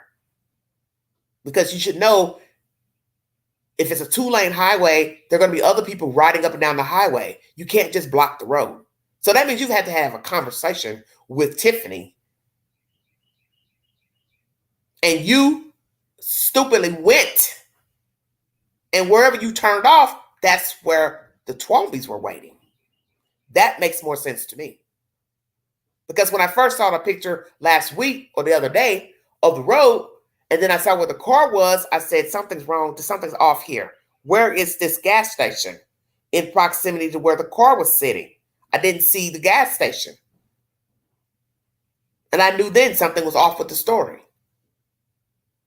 And there's no way I'm going to be this desperate to see my kids and just go off the beaten path because you say, what? Oh, I had to go run to Target, or I had to go to Piggly Wiggly. Meet me over here. It's a little closer. Or I'm over here. Come over here and get the kids. And we later found out, too, the kids were with somebody else. This is bizarre and this is baffling. He died from injuries. How can you hate somebody so much that you want to kill them? How can you hate the mother of your grandchildren so much that you want to end her life? That was not fair to her. That's not fair to our family. Inside the courtroom that isn't allowing cameras, Butler's father was seen lunging toward all 4 suspects, shouting profanities. The suspects showed little emotion. From my seat in the courtroom, I saw Cora Twombly shake her head no as charges were read aloud. Prosecutors say the death penalty is a possibility for all suspects if convicted. I believe they should all get the death penalty. The death penalty should be on the table. And as I said before, I don't know why Cora is shaking her head no in court while the charges are being read. Cora, what are you nodding your head no to? You know you were involved in this crime.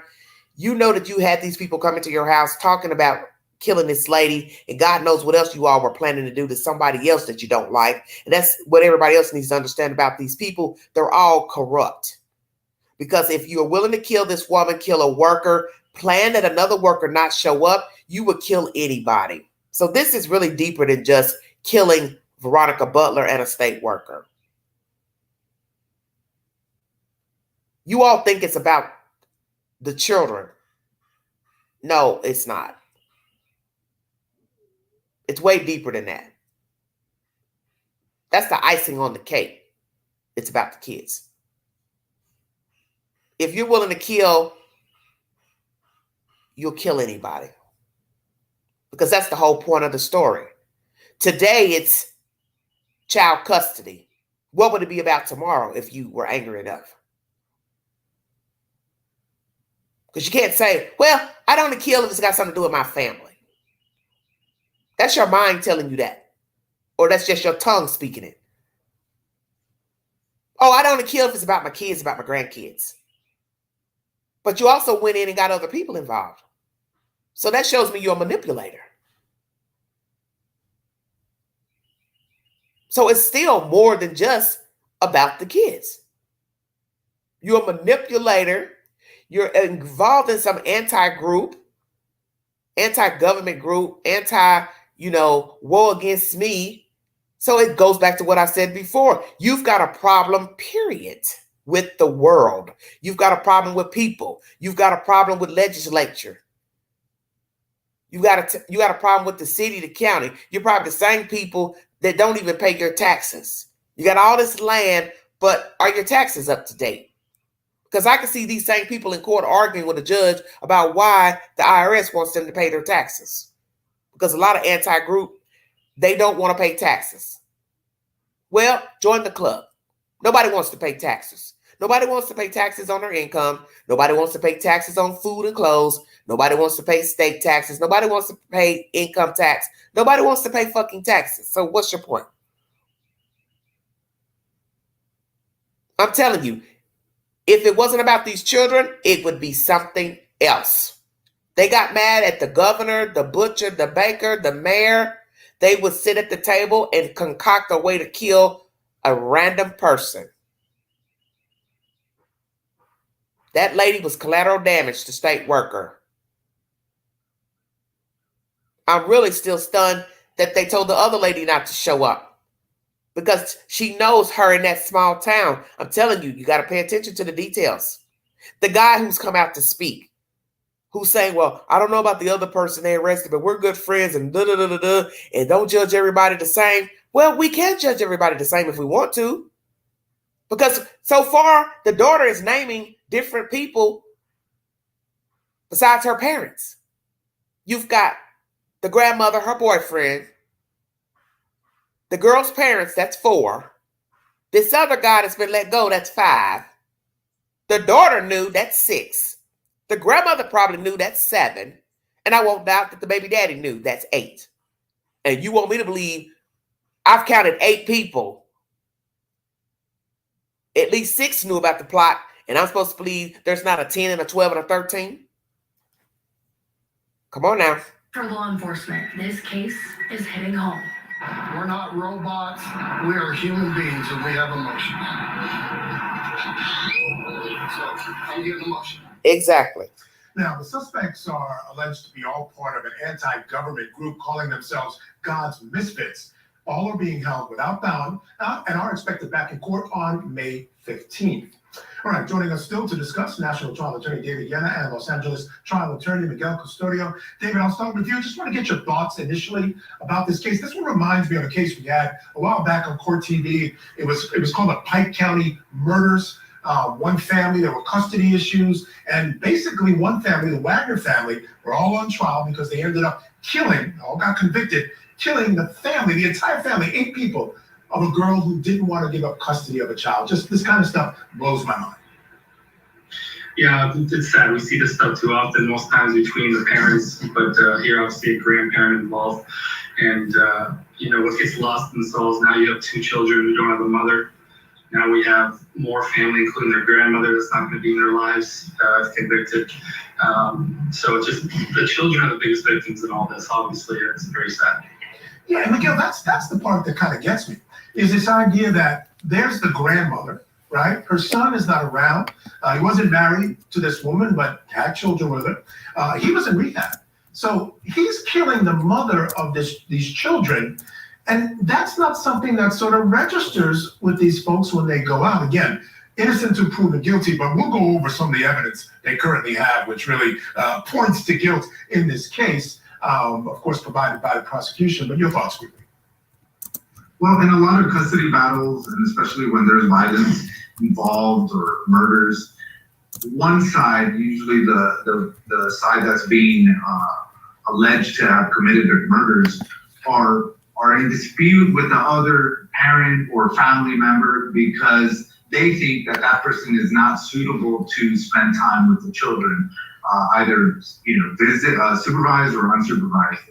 But yet, by committing this crime, if they are guilty, what happens is that the children are then going to have to go into a foster system or some government thing like that, and that just really defeats the whole purpose. I mean, if you were really looking out for the kid's safety, why would you kill the mom? I mean, if anything, just go to court and try to deny them custody that way. But here we are. Yeah, I think Tiffany, at least according to some of the evidence, wasn't necessarily happy with the way things in court were going. They were going to court. They didn't like the way things were going. But when you talk about protecting the kids, David, here's one of the things that has come out. Apparently, there was a report by Child Services that the brother of the mother who was living in the home was known to have sexually assaulted the kids, or there was some evidence that this had happened. And this is why the grandmother was so bent upon not allowing the kids to go back with this mother. Now, this is the premise of Tiffany's rage against Veronica Butler, if it's true. So you don't know what's the truth. But as I said before in my commentary, you have to weigh in that there's something that wasn't right with Veronica Butler not to have custody. Now, it's not to say, as you're going to hear in this commentary, that somebody didn't lie on her brother. I don't know, but I weigh what's at hand. Why did this woman not have custody? That needs to be addressed. Because you can't just, glaze over that. You live in an entirely different state and you don't have custody of your children. Why not? People are going to question that. How did your boyfriend get the kids? Because he's in rehab. So now I got to go back in time and say, one, how long did you lose custody? How did you actually lose custody? What's on paper and what's been proven? Who is this boyfriend, the children's father? Should he have had custody? Is he a drug user? Obviously. How long has he been using drugs, alcohol? See, all that matters. Did a judge give Tiffany physical custody by paper? Or the son handed the kids to his mom because he went into rehab? Then we hear that Tiffany wasn't getting her way, so this is when she puts this plot into motion. Maybe she felt like the judge was going to give this woman full custody of the kids. So she was going to do what she wanted to do anyway. I don't think it would have mattered what the outcome was going to be pertaining to custody. If she's made up in her mind this woman is evil, brother evil, whatever, she was going to do whatever she had to do to try to sustain custody of the kids. But people still need to weigh in what is the truth to all of this nonsense and allegations. Because I still think the end result was going to be the same. Because that's the point of the story. When people are ill, there's nothing you can do to their mindset. So we need to know if the allegations are even true. Now imagine a person has lost their life over a lie. The man didn't molest the kids. So now we have a dead woman and a dead state worker over a made up story. Then you got to take it there to say, well, then how the fuck did somebody get custody of the kids off a lie? People do lie. People do coerce their children to lie. But I can't see somebody making a toddler lie. I don't even know how old these children are. So now we got to ask that question. How old are the children? Are the allegations true? When did she lose custody? When did the son go into rehab? How did Tiffany get custody? By a judge or just through her son? See, no answers to any of those questions. But all in all, these people don't need children, the Twombeys or the boyfriend or Tiffany. Whether you thought you were doing the right thing by knocking this lady off, seems like to me, if you have an issue, you'd been knocking off the brother. But you feel like they're 2 and 2, they're hand in hand. So now we got to ask if it's true. Was Veronica still dealing with her brother? See, we don't know what's the truth. Where's the brother? Does he live in the same town? Out of town? Who does he stay with? Are the allegations true? Now, as you hear in this commentary, all this wrangling, setting up people, meetings, getting other people to go along for the ride, the children are 9 times out of 10 in state's care.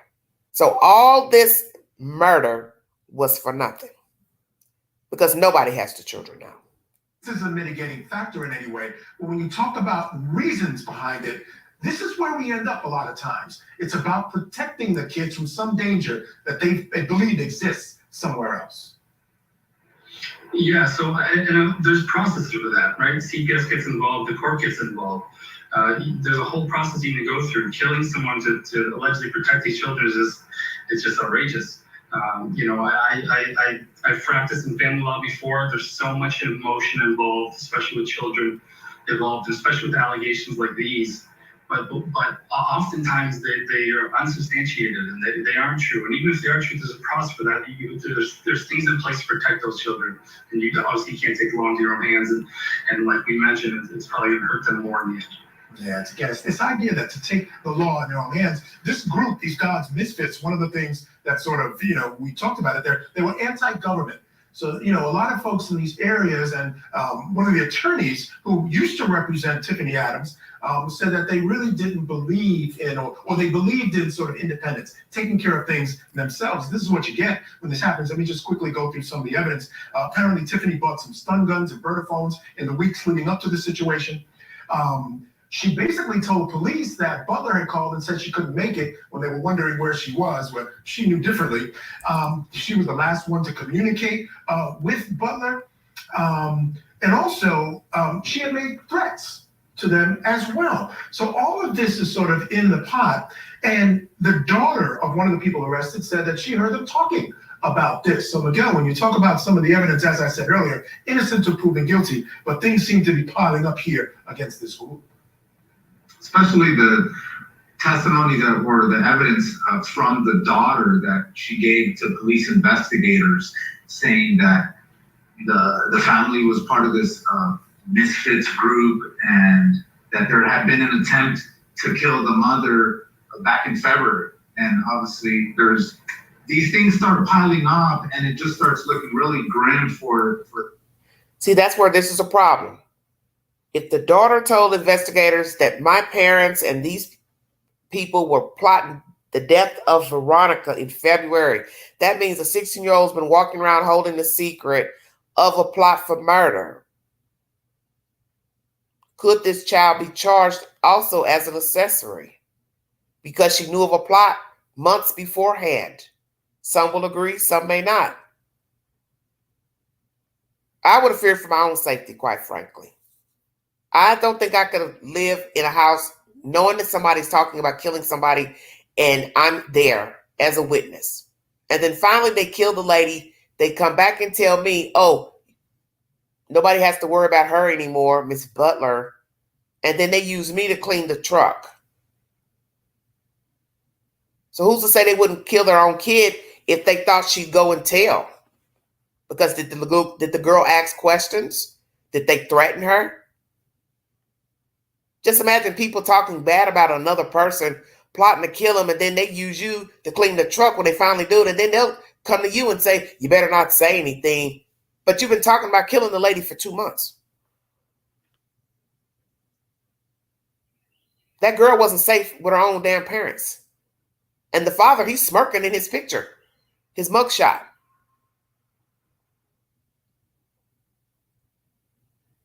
The boyfriend looks old for 43.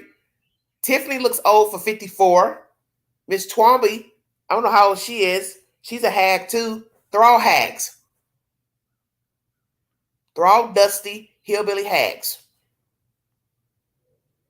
Just a bunch of misfits. And I don't care anything about who had money. And, oh, they all got lawyers except for Cora. Cora can't afford a lawyer. Why? Because the husband's taking his money and he's getting a lawyer, but he don't get a lawyer for himself. Because you know what he's going to do? He's going to make sure he's not tried alongside his wife. So how will they all be tried in the court of law? All together or separately? How will the judge or the district attorney bring forth the charges against the 4 suspects? Because I think it's very interesting that Cora's husband has money for an attorney, but she doesn't. She has to get a public defender. Now, that shows you how much your husband cares about you. He doesn't think to get a lawyer and try both of you together because he's going to try to get a plea, try to weasel his way out of his role. But the daughter's already spoken. And you can best believe the district attorney is going to believe that kid, 16 and all, even if she knew that they were plotting to kill that lady 2 months ahead of time. They'll give the daughter immunity. But it's still jacked up that she's 16 and she knows right from wrong. And see, that's another thing. You got to ask that too. Why didn't the child reach out to somebody to say, hey, my parents are plotting the death of a woman with these other 2?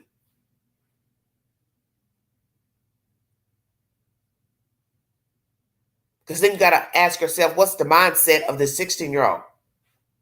Was she in cahoots with them all along as well? This is a dangerous, dangerous storyline.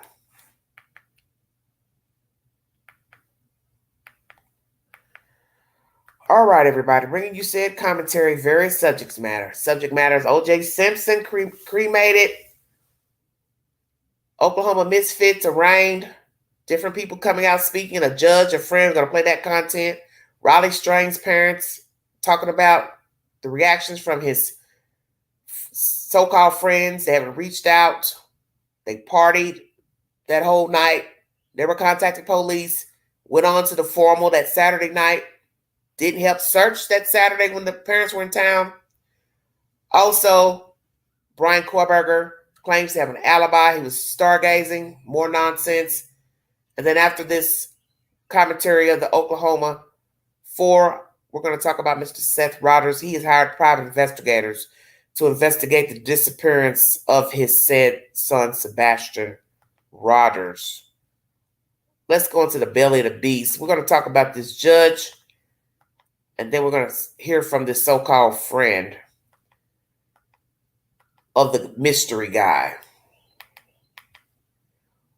We don't like it. Judge speaks out about firing after his interview with the media. Thank you for joining me.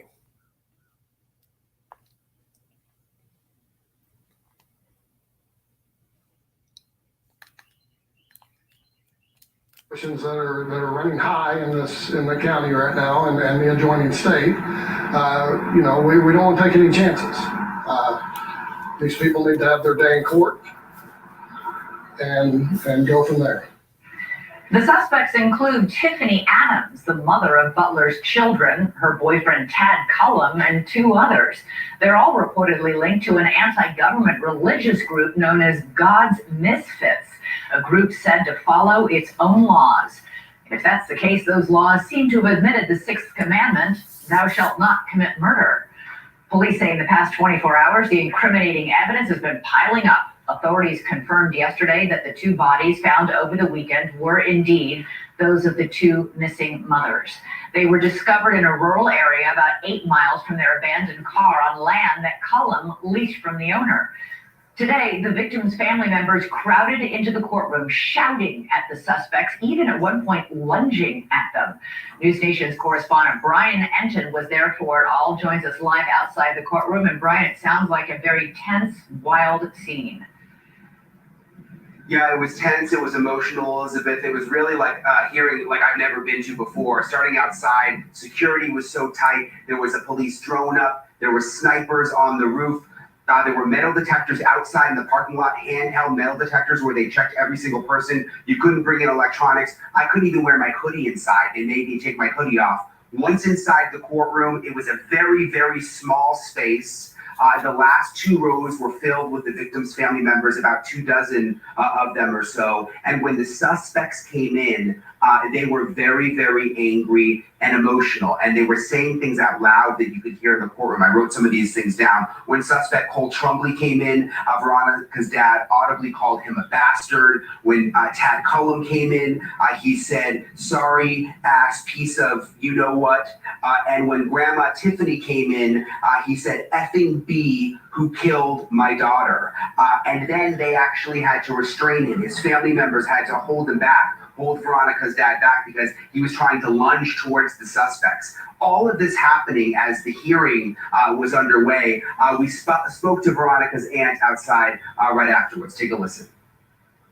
First of all, I'm so sorry for everything you've been through. And it just, that courtroom was so small. I can't imagine you guys were just so close to them.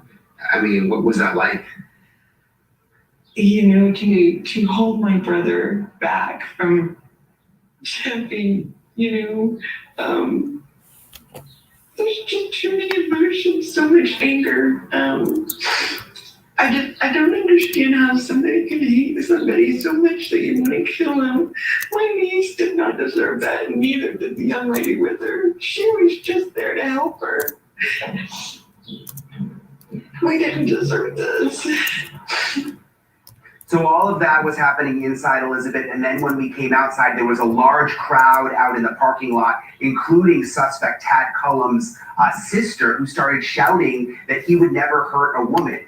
So you can just imagine emotions on both sides. Again, I've never really seen anything like that in a courtroom. Say what? Let me rewind that. Hold on 1 minute. So all of that was happening inside, Elizabeth, and then when we came outside, there was a large crowd out in the parking lot, including suspect Tad Cullum's sister, who started shouting that he would never hurt a woman. Well, he did hurt a woman. See what I'm talking about? This is exactly the point I'm making. Evidence. These people are involved. State police did not just fall into this rural county and dig up 2 dead people by accident. And the fact that they have your brother in handcuffs, ma'am, it's because all roads led to him and the other people arrested. So this BS that he wouldn't hurt a woman, it's probably a lie.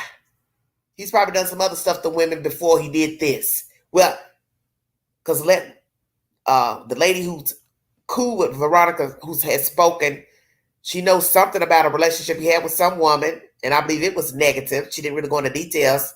So are we going to hear from some woman who dated him, and she's going to give us another version of Mr. Tad? My brother would never. Well, your brother has.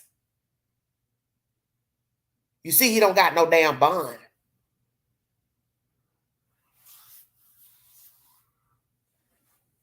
It's sad and pathetic to kill these people. And naturally, they weren't killed inside where the walls could talk, and the walls usually never talk.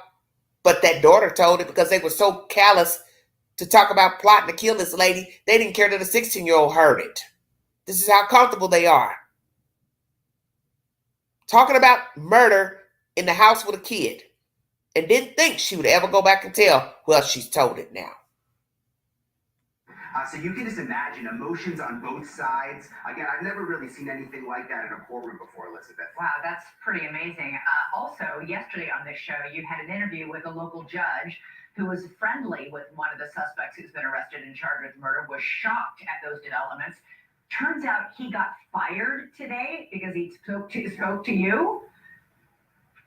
Yeah, it was shocking. Judge Vincent Forbes, he's a judge here in Kansas, where we are, near where the murders happened. The court hearing and the court case is all the way in Texas County, Oklahoma. So he had nothing to do with the case. He didn't know one of the suspects. He spoke to us. He calls us last night and says, listen, after your interview aired, The city council forced me to resign. They were so unhappy that I spoke out about all So of it. let's talk about that. He knows these people. One of them, Mr. Tad, the suspects, that say where he is, where the judge lives, is nowhere near where the crime took place or where these suspects live. Let's hear that again. Very interesting. But they probably feel like you shouldn't be speaking out as of yet pertaining to the case because you're a judicial figure. But we have seen judges speak out about cases that they presided over because the Murdaugh judge in the Murdaugh trial, the black judge, he has spoken out about the trial.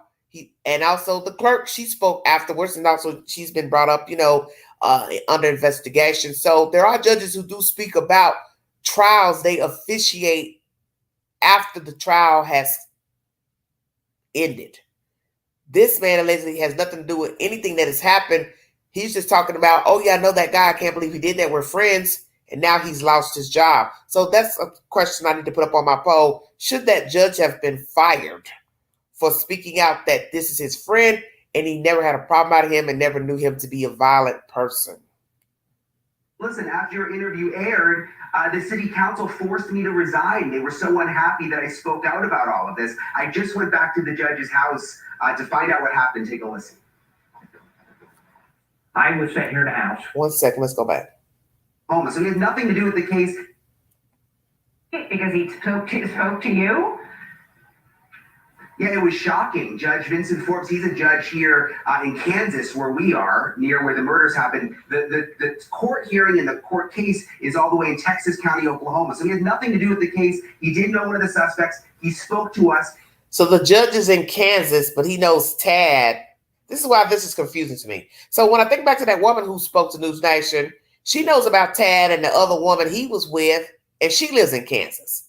So now we got a judge talking from Kansas, but the murders took place in Oklahoma, but I do believe they're right on the border, Kansas and Oklahoma. This is all. So obviously some of these people must have been frequenting both states. I don't know. I don't know what the hell's going on here. I just want to make sure I'm repeating all this correctly because this is just some strange SHIT going on. So did Tad used to live in Kansas? Frequent Kansas? Because as I said, somebody has come out that's friends with Veronica to say she knows a woman who dated Tad. And I don't think it was a great relationship. It was a divorce, matter of fact. So now I got to ask, did Tad frequent Kansas? Live in Kansas? Date or married somebody from Kansas? Did he ever live in Kansas? Once again, how is he friends with this guy who lives next door? Because they border each other, the states. I don't know. So he has nothing to do with the case. He did know one of the suspects. He spoke to us. He calls us last night and says, listen, after your interview aired, the city council forced me to resign. They were so unhappy that I spoke out about all of this. I just went back to the judge's house to find out what happened. Take a listen. I was sitting here in the house, and I got a phone call. There was a city council meeting last night, and they said, you need to come here. So I went over there. It's only a block. I walked over. And I went in and they were in executive session. When it was over 2 or 4 minutes, they called me in, and they said, we've had a lot of static about your interview. And we don't like it. The mayor has absolute control over my job. I'm appointed. He can hire me or fire me. And I said, well, just fire me.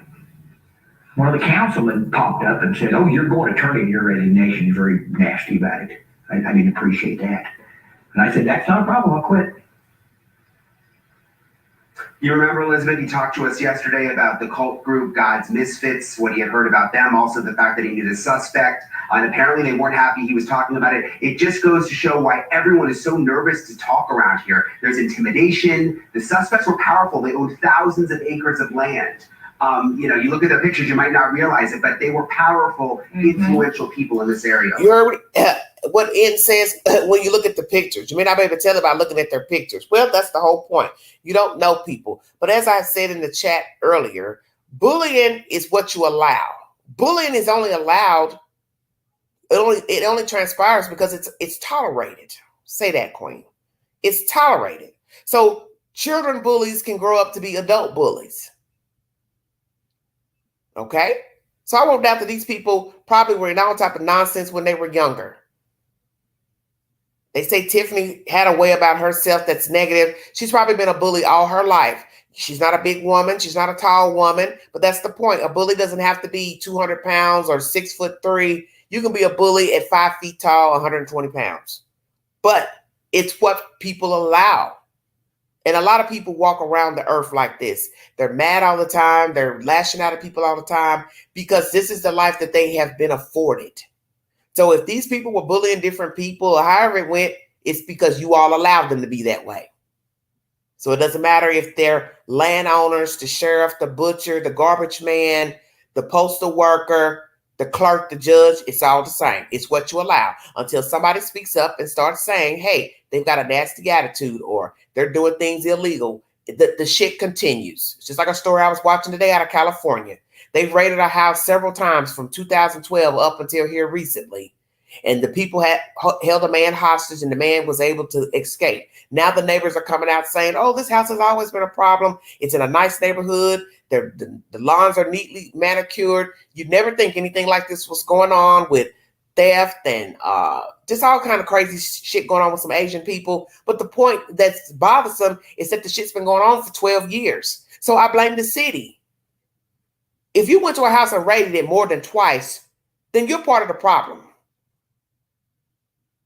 You can't get on TV with these fancy ass press conferences and start telling us, yeah, they held a man hostage and they've been dealing with theft and illegal drugs and this and that. Yeah, and you allowed it. And you allowed it. So, same with these people here in California, holding people hostage, beating them up, letting them go, using bull horns, waking the dead. The city allowed it.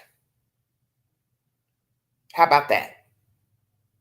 So if these people were involved in any nefarious dealings over here in Kansas, Oklahoma, bullying, bribery, whatever the hell they were into, the law officials allowed it. So now you're going to have to take a look at city government, town government as well. Got to see were their hands in anything else nefarious in any other state.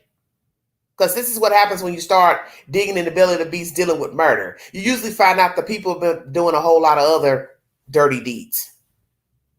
So I won't doubt you're going to hear more stories about all four people. And you're going to hear more about the people who dealt with them. Their skeletons are going to start flying out the closet as well. Because that's usually what happens. And maybe that's all it took was the killing of two people for everybody's dirty secrets to finally be revealed. And sadly, that's what it is. It's the slaughtering of the lambs. Collateral damage. And then all the secrets start to come out. So if anybody else have dealt with these people in any legal capacity, illegal capacity, government capacity, your shit's going to fall out too. And it should. And I don't have any remorse for anybody. Dirty dealings coming out on the table. Because you should have thought about all that beforehand. And that's what you have to remember when you're out here doing nefarious things. There's going to be a chance that you can be caught. It's just the way it is. And it doesn't matter if you're the governor, the butcher, the banker, the mayor, city councilman, a farmer. It's all the same. And right now, I wouldn't be bragging about anybody over there in Kansas or Oklahoma. I just wouldn't. Oh, we're all not the same. Well, some of you are. Yeah, we know that everybody's not the same. We know thou shalt not judge everybody that's related to these four suspects. But right now, it ain't looking good for people who know them. Because it's easy to get on TV and say, oh, I didn't do anything. I don't know anything about that plot to kill that lady. You see, the sisters jumped out. My brother would never hurt a woman.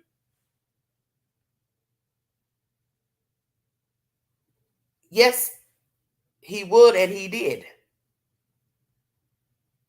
Why do they have their child cleaning out a truck? So they're way involved, lady. Yeah, and all along we've been reporting, even before they made the arrests, before we discovered the bodies, there was a lot of fear around this grandmother. people just were very afraid to speak out about this family. I guess we're seeing now a little evidence of that. Thanks so much for watching. Go to News Nation is the source. That's why I was baffled at why people weren't speaking and talking, because the first thing I said is, what does Kansas have to do with Oklahoma? Everybody in Kansas knows these people. I refuse to believe that everybody in Kansas knew Oklahoma and vice versa. But maybe the police investigators didn't want people talking in Kansas because they had an idea that there were more than one person involved. And they didn't want anybody getting hurt, retaliation. So I do understand that. So we have a judge who's been fired because he spoke out about knowing Tad and that he didn't know of him being involved in any nefarious deeds, being violent. But it is what it is. We have 4 suspects denied bond, arraigned in court, showing no emotion toward this crime. Cora nodding no in court. Veronica's father lashing out, lunging at the suspects, cursing them out as he should. That's his business. That's his child. Nobody can tell him how to feel about his child.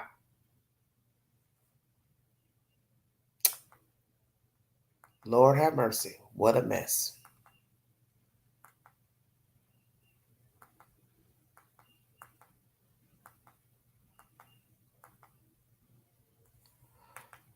Let's hear from the so-called friend who has spoken out pertaining to this debacle.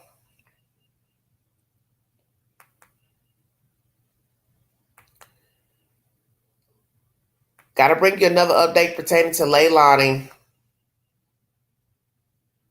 Leilani Simon, her defense attorneys want to suppress the 911 calls and interviews, which that's a joke as well. Because why would that be suppressed? As they said, you called 911 to say your child was missing. So that was a free will.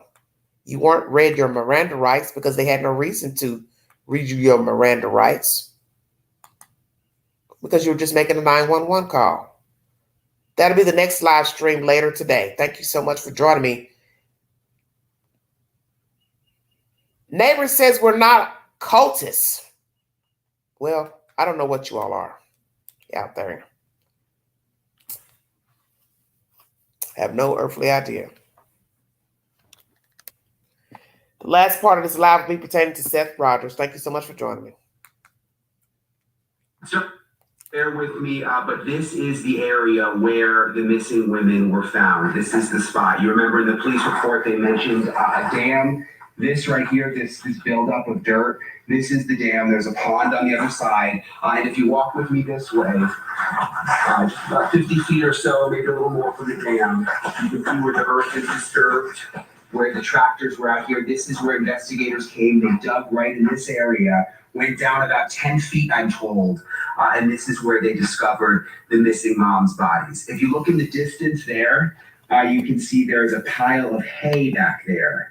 I am told by sources that hay was moved over the area where the digging happened. The suspect Tad, moved that hay over here to cover up the area where he was digging, hoping that the cows, this is there's a cow farm here, that the cows would come over, this is a ranch, and start feeding on the hay and make the area look less suspicious.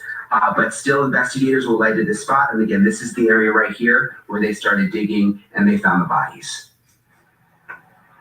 Remote area, Ashley, very, very difficult to get to. Again, you go down the dirt road and then you have to walk all the way out there. There's really not much out here at all in any of these areas in western Oklahoma, but cattle land and ranches and windmills, by the way. If you see the blinking red lights behind me, if you're wondering what those are the windmills. At night, they have these blinking red lights on them. I almost thought it was an airport at first. So let's ask this question about the owner. Who is the owner of the property where the ladies were buried? Is he the same guy that was meeting at the house, or he's a different person? Who is the man who owns the property where the ladies were buried? 10 feet deep, covered with hay by Mr. Tad. Very scary information. So the sister needs to shut the hell up, because the owner of the property is definitely going to say, I don't know anything about it. But that's going to contradict what the daughter has said from the Twomby's daughter. Now, what's this a setup to set the owner of the property up? But where there's going to still be conflict is Tad was leasing the property. So you both had access to the property, the owner and Mr. Tad, and whoever else worked on the property. This is why I said this is an intricate web, because that's what's getting ready to happen. Finger pointing. But your phones ping you there. That's how law officials got there. It's by the phone pings the burners bought. Naturally, they've already found where she bought the phones. It's a win-win for the prosecution. Testimony from their own daughter that they've talked about killing a lady. So what are the odds you're talking about killing somebody and 2 months later they pop up dead? What are the odds of that? Because we're not sitting here talking about the mob, the mafia, gang banging. Somebody's out here robbing, stealing, and somebody says, oh, he's going to be dead eventually. He keeps robbing houses. Stay woke. Are we talking about gullible people who would have been considered decent people, but they got hoodwinked and bamboozled by Tiffany and her boyfriend? Are we going to find out the boyfriend? He's gullible. He was a meek, mild guy, but he did it for love. And these other two stupid Twombies, what a very odd name they have, Twombies. They're just gullible. Are we talking about people hoodwinked by a 5-foot woman and then being a part of this anti-government group? What are we to believe about these people? Because you already got people coming out, a sister crying that her brother wouldn't hurt a woman, a friend speaking, oh, he would never do this, and we're all not the same. But when you look at the bigger picture, some of you are the same. So you can't speak and say what others should think and not think of you all when you already got 4 people in handcuffs. So if you had a small town of 300, you've got 4 in jail for committing double homicide. Look at the ratio. Then you had a daughter who knew about it. So that's 5. Grandmother probably knew. That's 6. Come on with it, Queen. And won't doubt the son in rehab knew. That's 7. This mystery guy, 8. So now imagine, once again, 300 people, 400 people, 1,000 residents. And you could about put 8 people on a slab knowing about a murder. And then you could say, in your right mind, oh, don't judge us all. Of course not. But a few of you are deadly. Stay woke. So nothing out here but windmills and cows, Ashley. So tell me about the adjoining property to the property where the graves were dug. The neighbor who lives adjacent actually saw what was going on, saw the police showing up with the backhoes. Tell me a little bit about the neighbor. Yeah, so the neighbor did spot what was happening. I mean, when, the convoy of state and local law enforcement moved in, obviously shocking to everyone. First of all, the property owner who owns and was leasing the land to Tad Cullum is shocked by all this. Had nothing to do with the murders. Can't believe they found the bodies on his land. His neighbor, though, is also knows everybody involved, like so many around here, knows all 4 suspects, knows both victims, knows all of their families, is upset about the rap that their community is getting nationwide because, there's a lot of just good farmers and family people out here. This is what he told me. Did you know everyone involved? Yes. Wow. That puts, a lot of people here are in the same position, but that must just be emotionally tough. It's hard. It's very hard, and they all come from great families, and their families are still great. They're brothers and sisters. Oh Lord, they come from great families. They're great people, sir. Who are you speaking of?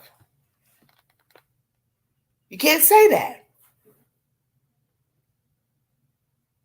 They come from great people.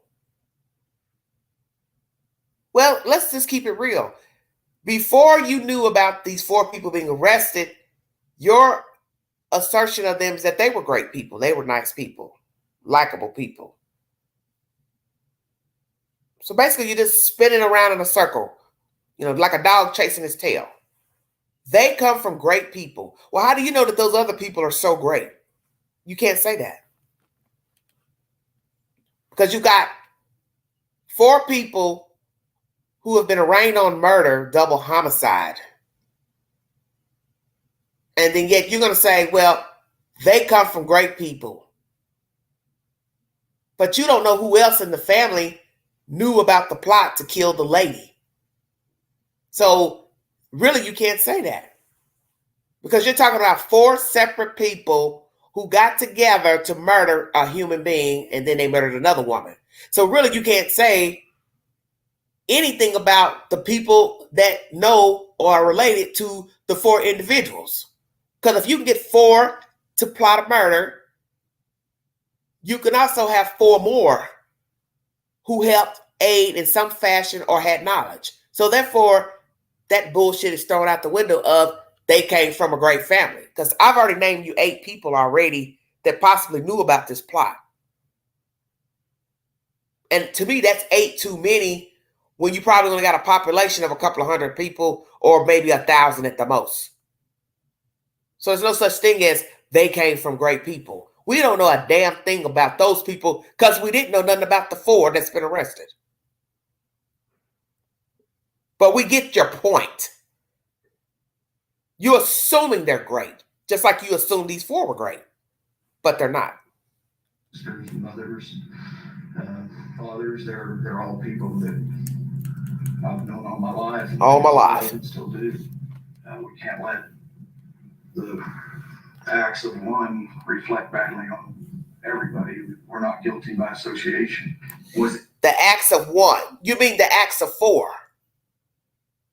Because there's 4 people arrested and another guy who you think ain't got nothing to do with it because he ain't been arrested. Well, why are the police wanting to talk to him? Because the daughter puts another guy in the storyline as well, sir. See, you're about stupid too. Yeah, I'm going to say that. It's shocking in particular with these folks having known them. Well, it's not my place to pass judgment. That's the judicial system's job, not mine.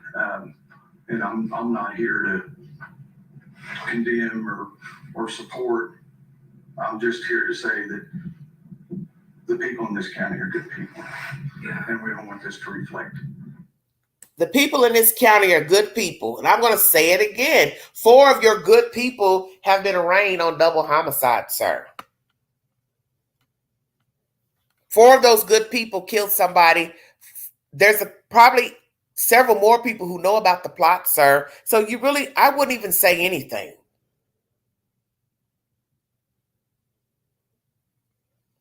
I know what everybody's going to say. Well, he means generally. Well, generally 4 killed somebody. How about that? I'm going to keep saying it. 4 general people killed 2 general people. And 1 knew about the plots and was 16 years old. Grandma knew something too. Nobody's going to make me believe she didn't tell her mother she was going to kill that lady. Oh, Tiffany told her mother. You can believe that. Because the grandmother said something to the son. Oh, you don't got to worry about it. It'll be over with soon. So you want me to believe she didn't tell her own mother what she was going to do? And these stupid Twombies, they were stupid enough to talk about it in front of their 16-year-old. So this sounds like something that they would just discuss at the Piggly Wiggly or the 7-Eleven. Hey, Bob, how you doing today? I'm good. I'm going to go out here and kill this girl, this state worker. They've been giving my friends troubles. Will you have a nice day, you hear? Oh, okay, you have a nice day. Well, Millie, what you do today? Well, honey, I went out and got some burner phones because I don't kill this girl. I don't want to have custody of my grandchildren. Well, I declare you have a nice day, you hear? All righty. Fuck you talking about? This is why I don't like small hick ass towns. For this story, for a story just like this bullshit here. Everybody's got their head in the sand and their hands in their pockets acting like they don't know what the fuck's going on. There's probably a whole lot of stuff been going on over there in Mayberry. And here this guy sitting here on TV, I ain't trying to say I'm for it or against it or condemn it or nothing. Are you sure? What you should be saying is, I'm shocked. That's what you should be saying. I know of these people. I haven't heard anything nefarious about them. I am just truly shocked. That's what you should be saying. But to go on and on about somebody's great and they came from great people when you're dealing with 4 separate entities, I wouldn't say nothing about where they came from. I wouldn't say they're great, because what somebody's going to say is, well, really, you're contradicting yourself, because you're talking about 4 able bodies who should have had 4 brains. The brains aren't attached together. They were born from 4 different women. They get 4 different daddies. Come on with it, Queen. So how are you going to say they came from great people, and yet they're 4 people who linked up and murdered 2 people, but they come from great people? And I get it. You're not supposed to judge people's families because of the crimes. We already know that bullshit. But you're still talking about 4 separate people. 4 separate mothers carried them in the womb, 4 different daddies. But yet, they've been arraigned together for murdering 2 people. Differently than what we really are. We're not cults and we're not misfits, and we're just hardworking ranchers and farmers, and odds are if you've eaten beef or you've eaten pork or you've eaten bread, odds are the people in this area had something to do with providing the products that made those. Beef and bread dipped in blood. How about that, Billy Bob? Don't judge us according to what they did. That's one act. That ain't but one act. Well, it was 4 against 2. So it's 2 dead people with your one act. You sound quite kind of numb to me. Oh, just one act. Just one act. Well, no, it wasn't. Was 2 dead people last I checked. Say 2, sir. 2 women died, sir. 2 women were murdered, sir. Far from one act. Checkmate. Things that we all survive on, and we're not demons. We're just not. We're not. Well, actually, I declare. Full-grown men, ranchers, get tears in their eyes over the last couple of days talking about this situation. Again, just because not only do they know all of the suspects. Yes, they do. But they also know the victims. They know the area where the bodies were found. They know the landowner. Everybody knows everybody. And it's just still a very, very emotional time. I'm sure that they're just all rocked by the notion that they may be painted with the same brush, which is just horrible to think of. Yeah. Speaking of those who are out there and everyone knowing everyone, thank you for watching. Go to news. I could care less. I'm just tired of these stories, and I'm tired of people acting like, to me, paintbrush is a good word to use. This guy to me seems like he's brushing over the obvious. We're not talking about one person killing another person and then say, oh, don't judge his sister, cousin, brother for what he did or what she did. You're talking about 4 separate people, dude. This is not a one-person act of violence. This is not somebody went out, shot a bunch of people at the Piggly Wiggly or the schoolhouse. This is 4 grown-ass motherfuckers who know right from wrong, who knew better. And I'm not for anybody violating children. Let me make that clear. But it should have been handled in a court of law. And if they were so wrapped up into thinking that the children were violated by the brother, well, why the hell you didn't go out there and unalive the brother? He's still walking around. So you basically saying what? Think about this for a second. Let's say the kids were abused by the brother. So you're gonna kill the mother, but you don't kill the brother. Ask yourself, does that make any sense? So you're not thinking that if she still cares for her brother and still dealing with her brother. Let's just say all these allegations are true. Her brother is a child molester. And she still deals with her brother. You're still thinking she wouldn't allow her brother around the children? She was going to pick up her children, for God's sake, and bring them back to Kansas. I refuse to believe what? She's going to drive all the way to Oklahoma to do what? Take them to McDonald's? Not bring them back? I thought there was something about her buying stuff for a birthday party. So how long was she going to keep the kids? See, I haven't learned that. Was she keeping the kids overnight or not? Because like I said, there's still something fishy with her having supervised visits.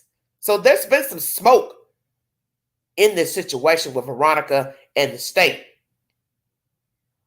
Because you don't get supervised visits for no reason. But as that guy said during the commentary, you still got to have proof of the allegations. Well, to some people, to them, well, there must be some truth. Why is she having supervised visits? It's a bad, bad situation because we see this all the time with cases about children with child abuse, neglect, child molestation, people still having access to the children, getting to keep the children, having visits, getting custody again. The next thing you know, we got a dead kid, we got a missing kid. What's the truth to the allegations about the kids? I'd like to know.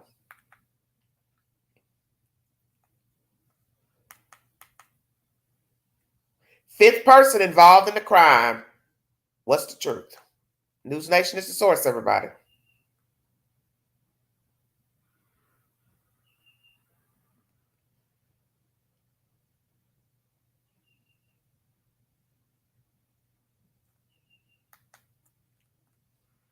What is the story with that mystery fifth man, Paul Grice? He is listed all throughout the affidavits by the teenage daughter of the Twombleys who were arrested and charged with the murder. She says that Paul Grice was present for the planning. Paul Grice was allegedly there for the killings. But Paul Grice is nowhere to be seen and hasn't been arrested. Did that neighbor know him or know anything about him? He does. He knows him and he knows him well. He is actually Paul Grice's landlord. He's his landlord, Ashley. Oh, he Lord. was his employer at one time. So he knows him well. We heard from several. Well, I declare. Slap my knee twice. So the guy who just spoke is the landlord? Or Mr. Grice, or Grice is his? So now we're talking about 5 people. But don't judge us all the same. Because we good people. We good farmers and ranchers. And you're probably eating some of our beef and our bread. Well, I sure as hell wouldn't eat nothing else y'all got growing out there. How about that? I'm being cynical. Because sometimes it's best to be quiet. You're talking about too many people involved in a crime, so I don't like anything with this many suspects. It's too damn many. Sources, and this is new. Ashley, and he was his employer at one time, so he knows him well. We heard from several sources, and this is new, that Paul Grice was called in. He was actually put into custody at one point and questioned by the police, and then he was released. Why exactly he was released, we don't know. Apparently they didn't have the evidence to keep him. And talking to that neighbor again and his landlord, he says that Paul Grice is a nice man, and he thinks that people need to hold off on judgment right now. Listen to what he said about that. Did you know Paul Grice? Yeah, I know of him, and he has a young family, a very nice guy. He's the kind of guy to come up and shake your hand, tell you hi, and anytime I've been around him, he's just been out cleaning and working hard and taking care of cattle. And he seems to be a good guy. My understanding is that he was taken in and questioned, and apparently the OSBI and FBI didn't think it warranted arresting him. So I guess he's not in custody, so I have no reason to believe they had anything to do with it. Yeah, a lot of people are questioning it just because he's named in the reports and wondering why he's the one who wasn't arrested. Yeah, I couldn't tell you. I know he's a good man from what I know of him. And again, we've learned from several sources, and this is new, that Paul Grice was taken into custody and questioned and then released. So apparently whatever the daughter of one of the suspects said about him being involved, they just weren't able to find the evidence of at this point. So he is out, he's in the community right now, and a lot of people are standing by him, Ashley. Well, listen, you can be in conversations about something, but in order to be a conspirator, you have to act in furtherance. And maybe that's when if the teenager's telling the truth in the affidavits, maybe that's when he said, you know what, I'm out of here. And the reports got back to her differently, but maybe he's got an alibi. Who knows? Quick question about the next actions in this case. When are all four back in court? What do we see next? Okay, so May 15th, 9 a.m., they're going to be back in court. They are all in the process of getting new lawyers. Tiffany Adams, Tad Cullum, Cole Twombly say they are all going to get private attorneys. Cora Twombly was the only one at the hearing who said she was going to want a public defender, which is kind of interesting considering Cole Twombly is getting a private attorney. But again, let's not forget, some of these folks have a lot of money, especially Tiffany Adams and Tad Cullum. They've got the resources to pretty much get whatever lawyer they want, from what we're told. They own thousands of acres of land. Tad Cullum in particular, Ashley, I'm hearing over and over again, is particularly wealthy. So it's going to be interesting to see what legal teams show up because they didn't have lawyers at the first hearing. And so who's gonna be the lawyer come May 15th? That's going to be really interesting because they've got the money. Yeah, and whether their defense is going to be, he did it, she did it, she did it, he did it. That's always fascinating. Yes, are they going to turn on each other? Yeah, that's. Oh, they're going to turn. Of course they are. That's usually what happens in these cases. So, so much to look at. Thank you, Brian. Such incredible work down there this week. I so appreciate it. Thank you so much, Brian Henson, doing the work for us tonight. Take care. Ash. Thank you for watching. Go. News Nation, everybody. That's the latest hoo-ha pertaining to this nonsense. Let's go into the belly of the beast, the place that all you all love to frequent, which is Facebook. Oh, my God. If you can't get nothing on YouTube, you can definitely get it on Facebook. Let's see who Mr. Grice is. Thank you for joining me.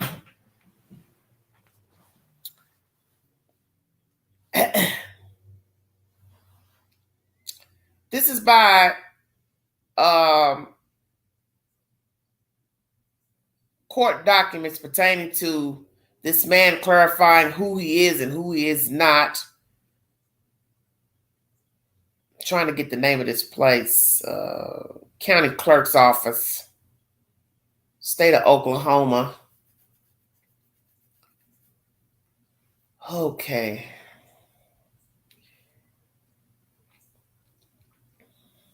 Basically, what this document I'm reading that's published as Facebook is stating who Mr. Grice says he is and isn't. So I'm going to try to read it as best I can. It's quite stupid. Maxim of law. It is impossible to be two beings at the same time. Therefore, it is impossible for me to be both a living man, woman, and a sovereign citizen person. Furthermore, it is impossible to be a sovereign and a citizen. Oh, God.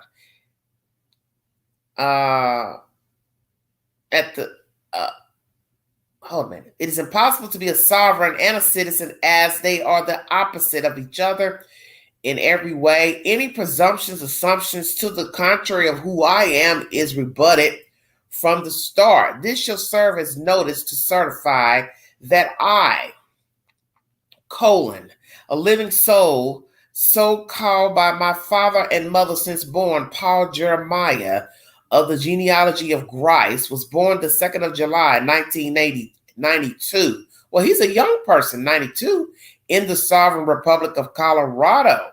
So it's just 94. He's just 32 years of age, this person.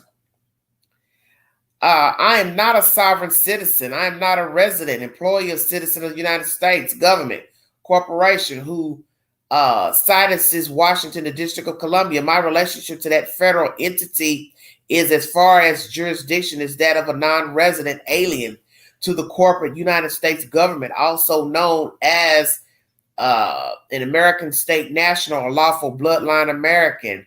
I am a free and natural man described by the Lord in Genesis 2:7 as a living soul, living under God's law and his grace alone. I have assumed among the power of the earth granted by the Lord of God Almighty the separate and equal station to which the laws of nature, nature's God entitled me, giving me dominion over all things. Therefore, in order to secure the blessing of liberty to my posterity and myself to reacquire my birthright as one of a member of the sovereign social body of we the people, I hereby asseverate, repudiate, and revoke. Dear God, what am I reading? I can't finish all. I don't know what all this damn nonsense is.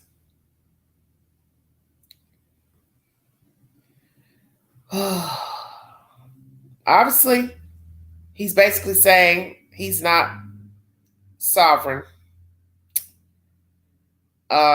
He's just a human being. He's a living soul. That's what he's saying. He can't be both at the same time. He can't be both a living man and a sovereign citizen person. This is what we have found. What's posted to Facebook. There's also a picture under a certain person's Facebook page that's on YouTube of him and his family.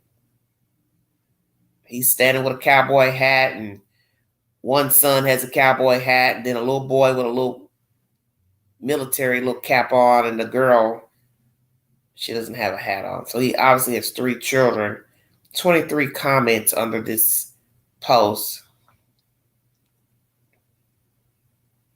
Now, somebody has decided not to like this YouTuber's Facebook page. YouTubers, y'all stay in the know in the business of nonsense. I must admit, I've never seen a YouTuber always in some shit, posting shit 24 hours a damn day. So you all probably know who I'm talking about. I'm not mentioning their name on my channel. Please don't put their name in the chat. So Brooke Billings has something to say about this YouTuber. You know, it's a shame that some so-called internet journalists from Florida would post children and Paul's wife on this shit when they don't have anything to do with this.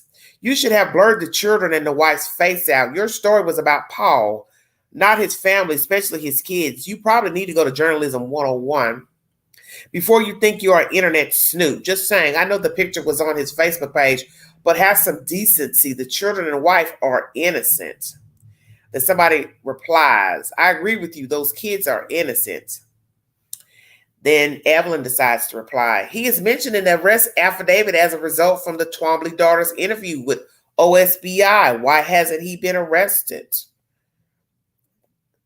So then somebody says, probably because there is no solid evidence to convict him of anything. At least that's what I think. Then somebody replies, because maybe he's the reason they looked into Tiffany more. He's probably in witness protection. Now somebody says, they're all requesting public defenders now. Oh, Lord. Did I not see somewhere that TA was worth $8 million? Oh, Lordy, Lordy, Lordy. Yes, I would say this to the certain person's Facebook page. You should have blurred the kids' faces out. That's what the news always do in case they bring photographs of people that are arrested and or involved in a case. If they're taking a picture with other people and children, you're supposed to blur their faces out as not to be sued, because these are children. They didn't choose their parents if indeed they're involved in any way or fashion. And if somebody else is in a photograph and they don't know anything about what the people have been doing, you shouldn't show this. But this is what happens to this certain person. He likes drama here on YouTube anyway. So this doesn't surprise me any.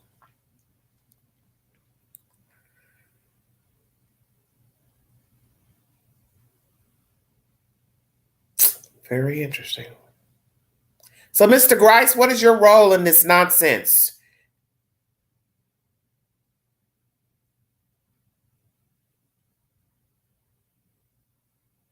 A lot of family photos. Wow, wow, wow. Everybody taking pictures with each other.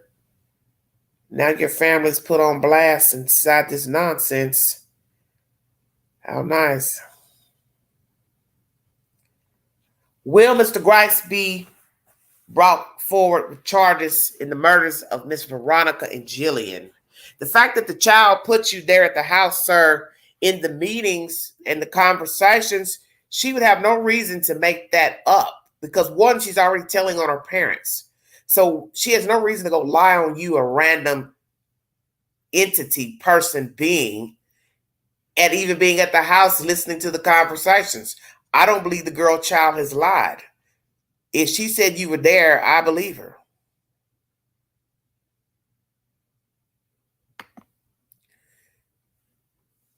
She puts her family with the boyfriend, Tad, and stupid mother, stupid grandmother, Tiffany. So why is she just going to randomly make your name up? And then you've got this document where you're basically saying you're not a United States citizen. So let's do what they used to tell the black folks. Racist people used to tell black folks to go back to Africa. Then we could tell you what? Then you should go back to Europe. You don't want to be here in America. You don't want to be a United States citizen. We have so many people wanting to be United States citizens for good reasons, bad reasons. So maybe you should leave America.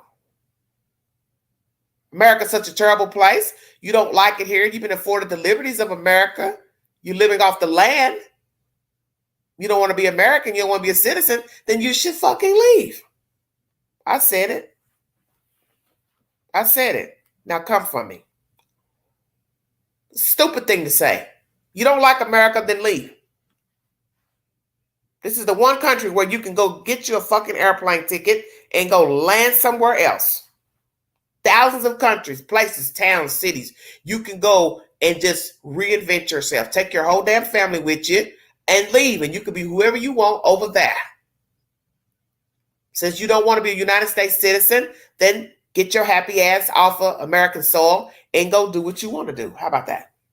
And that'll clear any misunderstandings. But for now, you're involved in a murder, double homicide. Your name's been mentioned. We will see.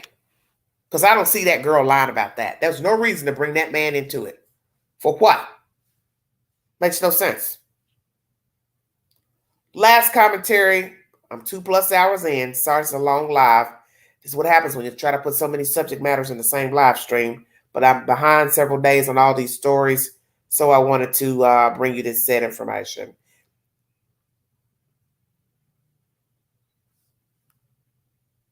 This is pertaining to Sebastian Rogers. The father has hired private investigators, and we're going to discuss that briefly. 1 second, everybody. Sebastian Rogers went missing from his Sumner County home.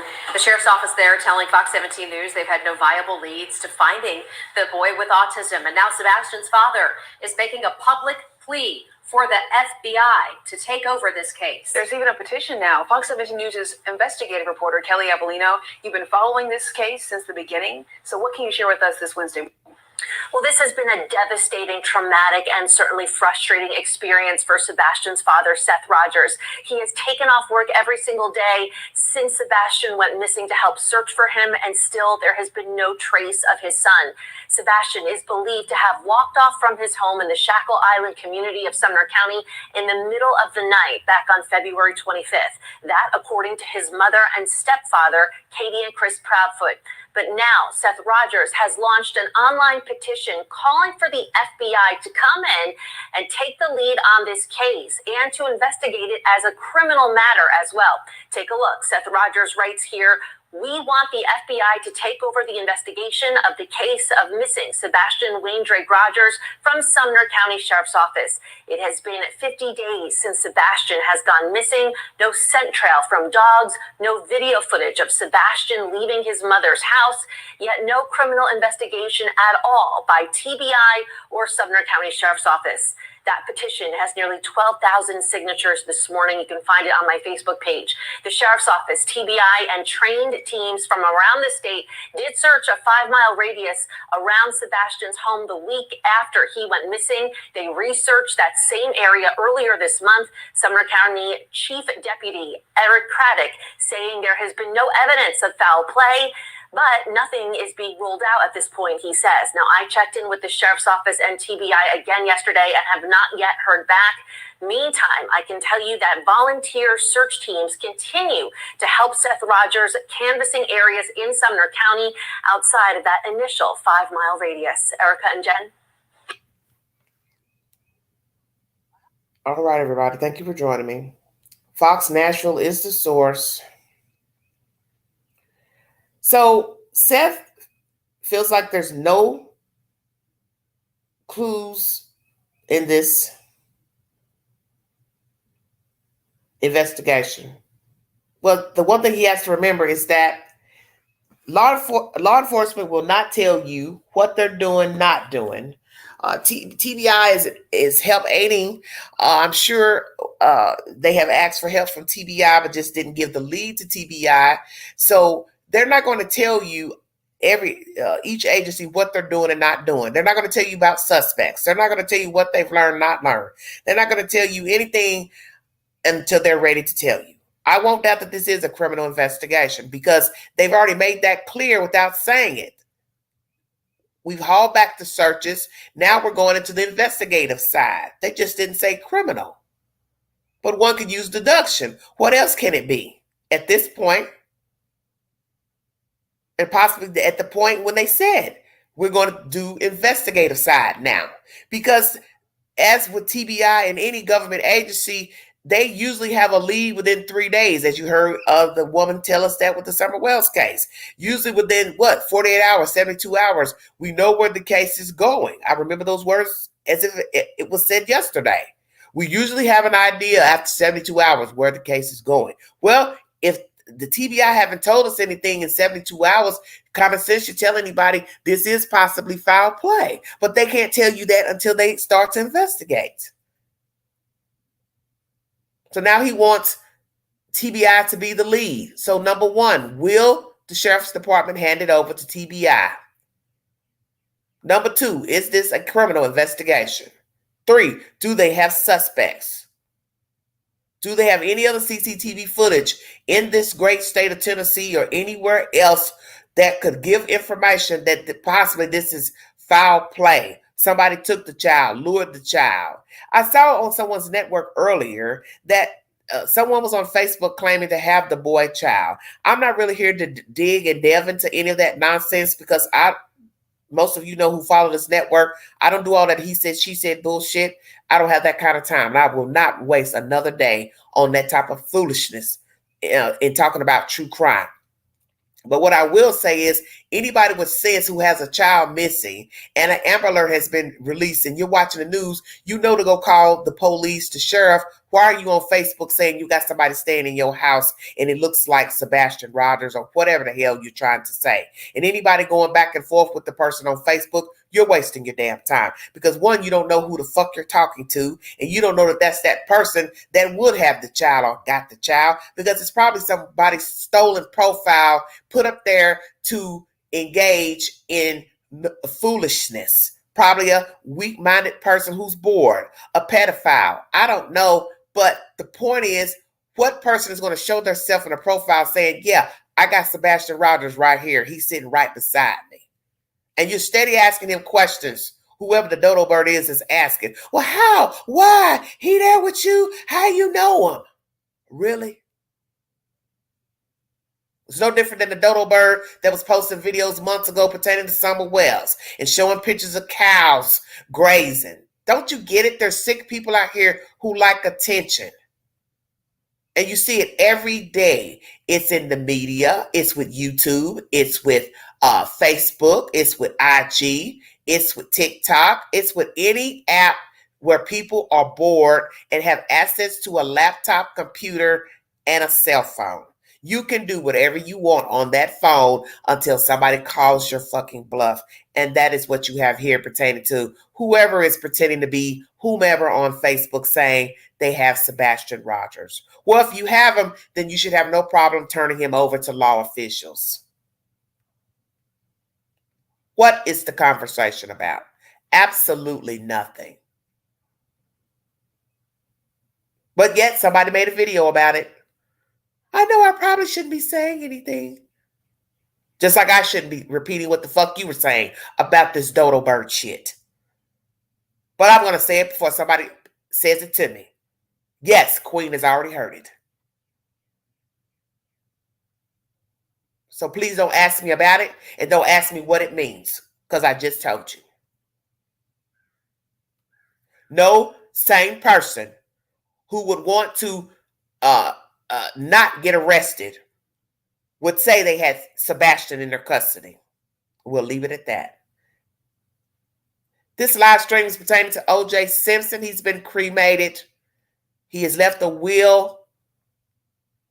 He has said that anyone who decides to contest the will only get $1 from his estate. His lawyer has backtracked the negative comments about Mr. Goldman, and he basically says they will entertain whatever they're seeking as far as civil lawsuit. The Oklahoma Misfits have been arraigned. The father of the victim, Miss Butler, has some choice words for these people in court. Mr. Enton has taken you out to the site of where the women were found, buried. They have talked to a judge who's no longer working, lives in Kansas, asked to resign, fired, however you want to word it. And then they've talked to a man who knows Mr. Tad, and he's given his $2 version to the news about not judging people according to the suspects. He seems just as bland as the motherfuckers who were arrested. As I said before, he shouldn't have said 2 damn words. What he said is what's obvious. All of you motherfuckers are damn near the same out there, and I'm saying it. Because what you should have been saying is, my condolences to the victims. I didn't hear that one time during that interview with Enton. Let me say my condolences to the family. Families. I know Tad, and I don't know him to be this human being accused of murder. I really feel bad for the families. That's what you're supposed to be saying. I didn't hear none of that in the interview. You're too busy worrying about what we think about you all, what you country ass folks out there in Oklahoma. Who cares? There's 2 dead people. Nobody cares about your family, your friends. We know we're not supposed to judge people according to what other people did, but we're talking about 4 people. And that daughter has implicated a number 5, which is Mr. Grice. And I don't think she made that up. Because if that's the case, one could say she lied on her own parents. She lied on Tad and the Tiffany lady. So where are you taking this? She has no reason to make up this man being in her house talking to them about killing a person. Come on now. And just so happened, 4 people have been arrested that she mentioned were discussing the dead lady. So now I'm supposed to think, oh yeah, she's making that up about that guy. So she just picked some random ass guy out of nowhere. She lives in the middle of nowhere, and then she's just going to make up a random name and just throw him in the pot. Well, I guess I'll throw him in there too. I ain't got nothing else better to do. Why he was released, I don't know, but I believe he has knowledge. And maybe they couldn't hold him because they don't have anything tying him, such as a burner phone, any of his devices pinging. But the point remains, that girl puts him there. And now whether he wants to be a sovereign this or not sovereign this, that's his business. You can judge that separately. But I'm going off the child. The child puts 4 people there. Those 4 people have been arrested.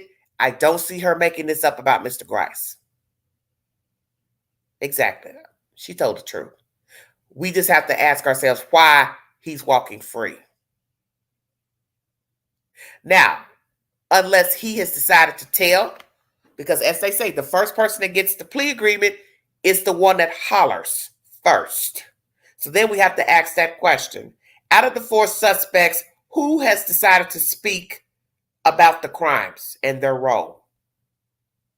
If none of them have spoken out of the 4, maybe Mr. Grice has spoken. He got shaky jakey and told the business.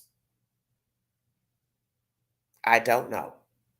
Somebody mentioned in that Facebook commentary, maybe he's in witness protection. I don't know. But you can best believe people will conspire to kill people, hold the truth, hold the facts. But boy, when the arrests come, that's when they want to start talking. Which to me is a coward's way out. Because you didn't think about spilling the beans before when you could have had that woman's life preserved and that other woman's life preserved. Right now, those 2 women could be alive had somebody went and told the truth. Hey, they're plotting to kill this lady. Naturally, state investigators, FBI would have gotten involved. They would have had you wear a wire and they would have gotten them on tape plotting the death of Veronica and Jillian. But that didn't happen. Yeah, I thought the grandmother had talked to Diana. From what earlier reports were saying, about the motive for the murder, you would need that substantiated, not just gossip and rumor that it was about the children. So I thought she had talked too. So who gave the business about the plot and where to find the victims? Because one report says phones ping, but you still would have to naturally get the phones first to read the pings, to then go look around, start digging, and then unearth the women. So who told the plot, the involvement of others, their role, and the motive? Was it Tiffany? Has the boyfriend talked? Have the Twombeys talked? And why hasn't Mr. Twombey sought a lawyer for his own damn wife? What's going to happen to the 16-year-old daughter? Who will she live with? What else will she reveal? What else has she told? Will she testify? So you got to ask all those questions. Who else is involved in this deadly crime against the 2 women? How many other people know about the crime? How big is the following of this group? The Misfits, God's Misfits. Will the group be banned if they have a legal site? Because just like the group who says they don't have any involvement with them, I still don't think your logo is appropriate in talking about GOD. That's why I don't want to use GOD Misfits, because it's blasphemous due to what has happened.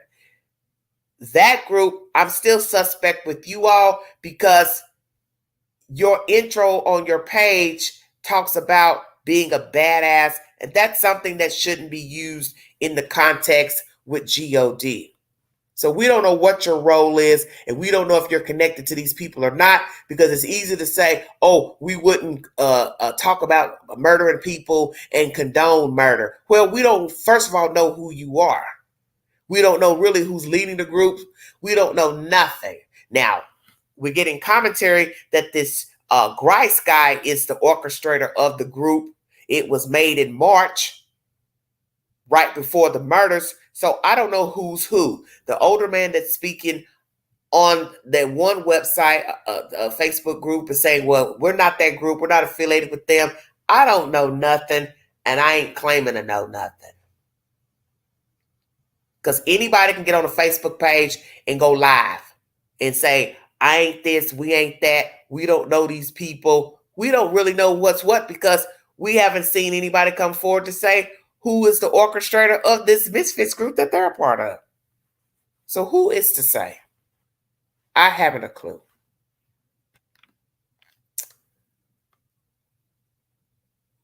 Brian Korberger says he has an alibi. He was stargazing. So basically he's still saying he was out and about the night that the 4 kids were killed.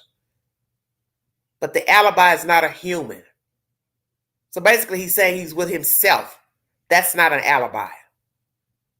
An alibi is somebody that can speak to say, yes, I was with you on that fateful night. He does not have an alibi. So the defense needs to stop this ring around the rosies, because it's disrespectful. It's disrespectful to the dead. Those children were brutally murdered. And the only thing that he has been doing alongside his lawyers is been playing a dirty game of hopscotch. And it is so vile. Because the longer they play this game, the longer we wait for justice. And he's probably doing this because he knows he could get the death penalty.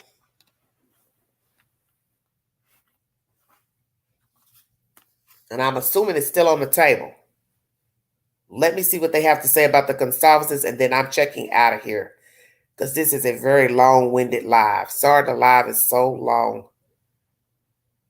But I brought you commentary pertaining to O.J. Simpson, who is no longer alive. He's been cremated.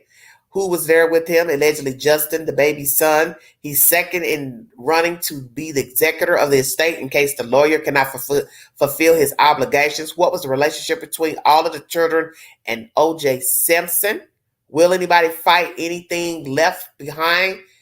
I believe he's only worth maybe $10 million or so. Will anyone contest the will? What did he leave the children, relatives? Oklahoma Misfits, gone to court, hired lawyers. Cora is getting a public defender, allegedly. The debacle with Riley Strain texted his mother about the drink tasting like barbecue. Very strange information. They have finally decided to speak about how they feel about the young men who didn't search, who waited hours before reporting him missing, raising hell at the hotel. 2 hours from the time they called 911 until the time they showed up at the sheriff's department. Have not reached out to the family, have not spoken publicly that I know of, because I feel like they know more about what happened. And as I said before in my commentary, in order to get to the gist of the story, you have to start at the beginning. And the beginning is, to me, when they touched down soil. Not even when they got to the damn bar. What the hell happened the moment they opened the car doors or airplanes into Nashville? Was he drugged? Bartender, waitress, stranger, or one of the frat mates? What happened near or under the bridge? I do agree he would have sustained some type of injuries falling down all those rocks. So is this a case of somebody canoodling with the medical examiner? Just say he didn't have any injuries so we can close this case, so we won't have people not wanting to come tour Nashville. Seen some not so nice comments about Nashville not wanting to come to Tennessee, but crime happens everywhere. And if you do not know how to conduct yourself, you don't know how to make good decision making, you could be a Riley Strain very easily. Everybody has been in a predicament of being in the wrong place at the wrong time. Eyewitness to a crime. Some have been framed in a crime. People have drank, gotten drunk, belligerent, DUIs. Every crime known to man, somebody's done it. Where Riley made his mistake is that he didn't make his way back to the hotel. And that's also baffling. Because he walked too long to not say to himself, I'm getting tired, I'm sluggish, I'm sick, whatever. I got to sit down. He could have easily done that outside of Luke 32. I refuse to believe there was nowhere for him to go and sit down and gather his thoughts and ask somebody, could you please help guide me back to Tempo Hotel? I believe there would have been a good Samaritan to say, yes, give me your phone. Do you have Lyft? Do you have Uber? And guide him back to the hotel. And then you'd have to pray he got a decent driver who would have made sure he got back to the hotel.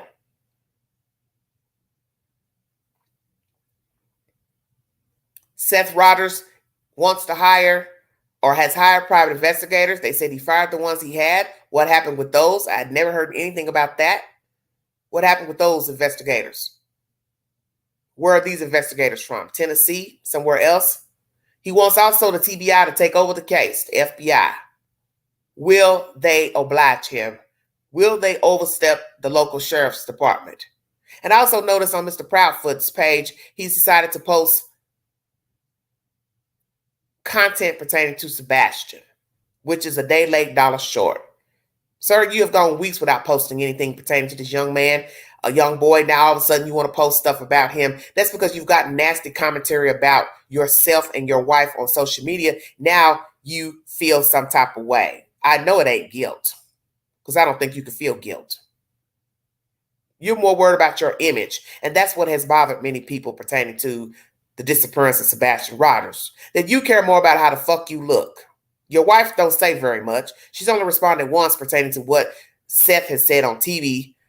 But other than that, you're the orchestrator, the ringleader, the mouthpiece. And as I was listening to another story about somebody missing, in that story, we hear, I believe it's with Leilani Simon.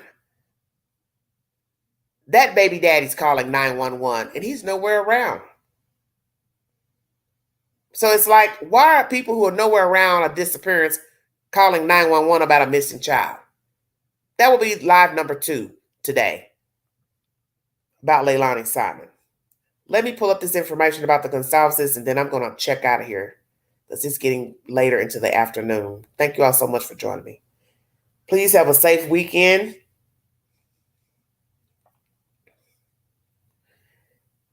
Be aware of your surroundings and mind the children.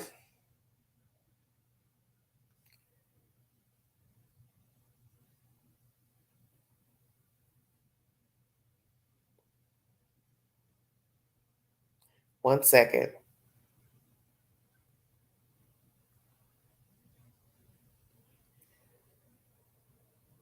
And once again, Robin Howington has been found guilty of murdering her 5-year-old daughter last month, and she received her sentence today of 22 years in prison for the said charge.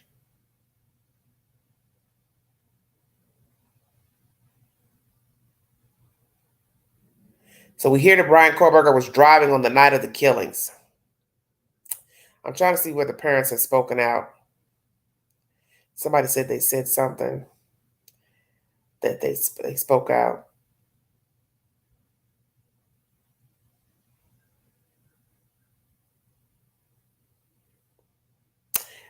Breaking news. A man has set himself on fire outside of the Trump trial.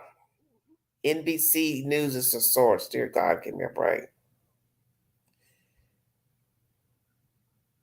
Let's hear this one bit of information. I'll post their statement if I find it, because I don't see it just yet. Oh, yeah, I know.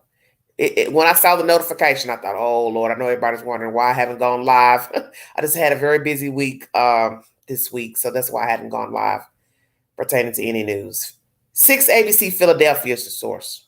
Former PhD student accused of stabbing 4 University of Idaho students to death, saying they plan to use analysis of cell phone tower data to show Kohlberger was not near the crime scene at the time of the murders. All right. Last August, Kohlberger's lawyers claimed in a court filing the suspected murderer was instead driving around alone, as he often did when the murders were committed in November of 2022. The judge requesting Kohlberger's lawyers provide specific details, like names and addresses about his alibi that could be corroborated. The new filing claims he was driving in the opposite direction of the King Road home to hike and run and or see the moon and stars, something he did on several occasions, and that his cell phone contained numerous photographs taken on several late evenings and early mornings, including in November, depicting the night sky. Authorities say Kaylee Gonsalves, Madison Mogan, Xana Kernodle, and Ethan Chapin were killed between 4 and 4:20 a.m. on November 13th in their off-campus home. Experts say that while cell phone records can estimate where a person is, it's difficult to pinpoint someone's exact location, especially in rural or remote areas. I can tell you with scientific certainty from his cell phone records if he was connected to the Moscow cell tower or the Pullman cell tower, but I can't pinpoint him. Authorities also say for a 2-hour period between 3 a.m. and 5 a.m., Kohlberger's phone stopped reporting to the network entirely, which is consistent with the phone being out of service or in airplane mode. Well, we know it wasn't out of service because it was turned back on the same morning, which put him at the house after 9 a.m. So 9 times out of 10, he never slept when he made it back from Moscow after murdering the children. And he turned it back on once he got in his jurisdiction near his apartment or in his apartment. And then he turned it on or on, off, or whatever, going back to Moscow because he probably realized he left the sheath behind that holds the knife. Because what is your phone doing pinging outside the door? So where they live wouldn't be considered rural in a small town city limits. And that's what I think about that. I believe they have all type of information pertaining to his phone, what he watched, what he studied, pictures, following the young lady, social media, all types of content he's probably downloaded, hidden files. That's where the FBI comes in. They have the techniques to know how to find all that type of information. And that's the gist of this story. Nobody has any idea what they have against Brian Kohlberger. Latent shoe print, DNA on the sheath, on the button. That's enough for me. Because one, if you don't know these women, you never hung with them, you never hung with their friends, boyfriends, anybody in that house, your DNA shouldn't be nowhere inside of the house, especially lying beside a dead person. That makes no sense. How are you going to explain a knife sheath? And it fits the size of the knife that was used against the victims. Because naturally, they're going to bring in measurements of the sheath against the wounds to say, oh yeah, this is the measurement of a knife that would fit in the sheath that was used against the victims. Naturally, we have never heard of a knife being found, but the sheath is evident that a knife was used. Wounds resembling a knife. I mean, come on, do the math. And the one thing people don't think about when they're out here plotting stuff, they've got their phone with them. Usually you would turn your phone off or use a burner phone the night you would go commit a crime or the day you would go. But the times that you're out circumnavigating the earth and looking for shit, you've got your phone on. That's where he messed up. The times he went looking and watching, he had his phone on.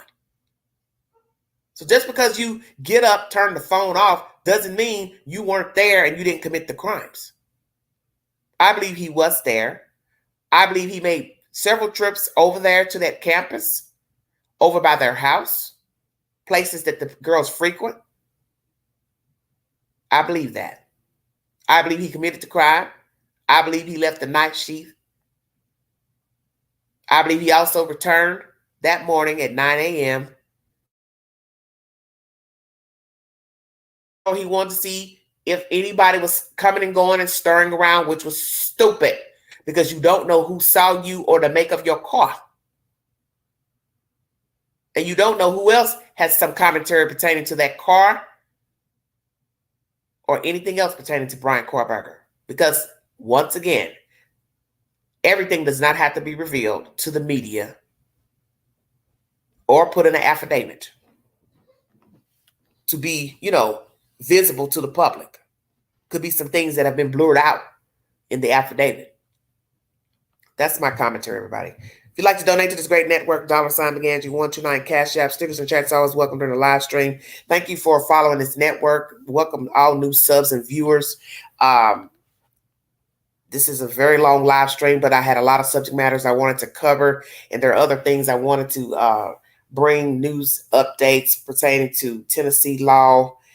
We've got some things on the books. We've got some other stories I want to bring to you pertaining to women not getting adequate health care, being turned away from hospitals because of these abortion laws, which makes no sense to turn anyone away if they're pregnant and they're not feeling well or they don't feel the baby moving. That to me is a lawsuit. Why would you turn someone away? A woman gave birth to a baby in a lobby. Just bizarre stuff going on. I just feel like sometimes we are as if we're in a communist country, some of these laws that we're putting on the books, because now if you're turning away pregnant women from the hospital, I don't understand that. That makes no sense to me, because what does that have to do with abortion? If you're pregnant and you're not feeling well, or you think there's something wrong, you think you're about to have the baby, I'm trying to understand, what does that have to do with an abortion? So I'll bring you more research pertaining to that. And another crazy story I saw, it was in a foreign country, but it's similar to a story that I brought you recently of a crazy woman taking her dead uncle to try to sign for a loan. So the first thing I'm thinking to myself is, he can't sign the paper because he's dead. So you would will a dead person in to a bank. Luckily, somebody with some sense at the bank called the authorities and the woman was arrested. But this was over, I think, in Brazil. But I brought you a story, I think it was in Ohio not too long ago, where some women had done this to their roommate, took him in, but he was in the car, and they were getting money out his bank account or something. And it just shows you how crazy people are. There's just no rhyme or reason to anything that goes on. And also those people that own that funeral home or cremation service out west, I believe it's Colorado. I believe they have received their sentence pertaining to abuse of corpses. 1 second, let me look at this. Let's see.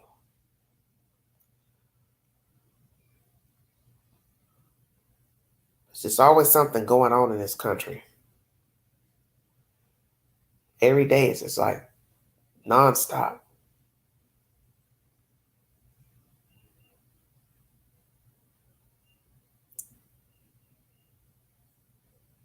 Okay, yes. 23 hours ago.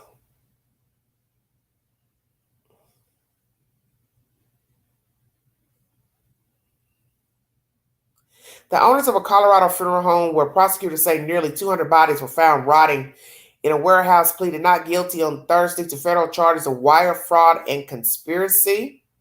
The business owners, John and Carrie Halford, were first arrested in November 2023 on state charges for the abuse of a corpse, theft, money laundering, forgery. They are scheduled for arraignment in June. Since being released on bond, the Halfords have been living in a Colorado Springs hotel, delivering for DoorDash and complying with state court orders.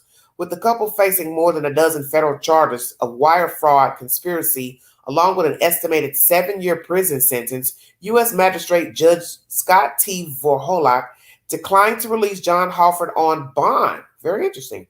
Vorholak said he intends to release Carrie to a halfway home next week when a spot becomes available. From 2019 through October 2023, the couple defrauded hundreds of people who sought funeral services, according to the 15-page grand jury indictment filed in U.S. court for the District of Colorado April 10th, charging between $900 and $1,400 for cremations and even more for burials. Investigators say the Halfords collected $130,000 over 4 years. Instead of burying or cremating bodies as contracted, they say 190 deceased individuals were left to rot in a warehouse. Wow. As they said, this is not your typical fraud case. The Halfords violated all societal norms. They usually involve treating the remains of human beings with dignity. Wow. So the prosecutor read messages that John sent to his wife in 2020, indicating he was unable to dispose of the bodies and was worried about being caught. Options, John wrote to his wife: A, build a new machine, ASAP. B, dig a hole and use lye. C, build a fire. D, I go to prison. Wow, that's deep. So he stupidly texted his wife, and they have the information now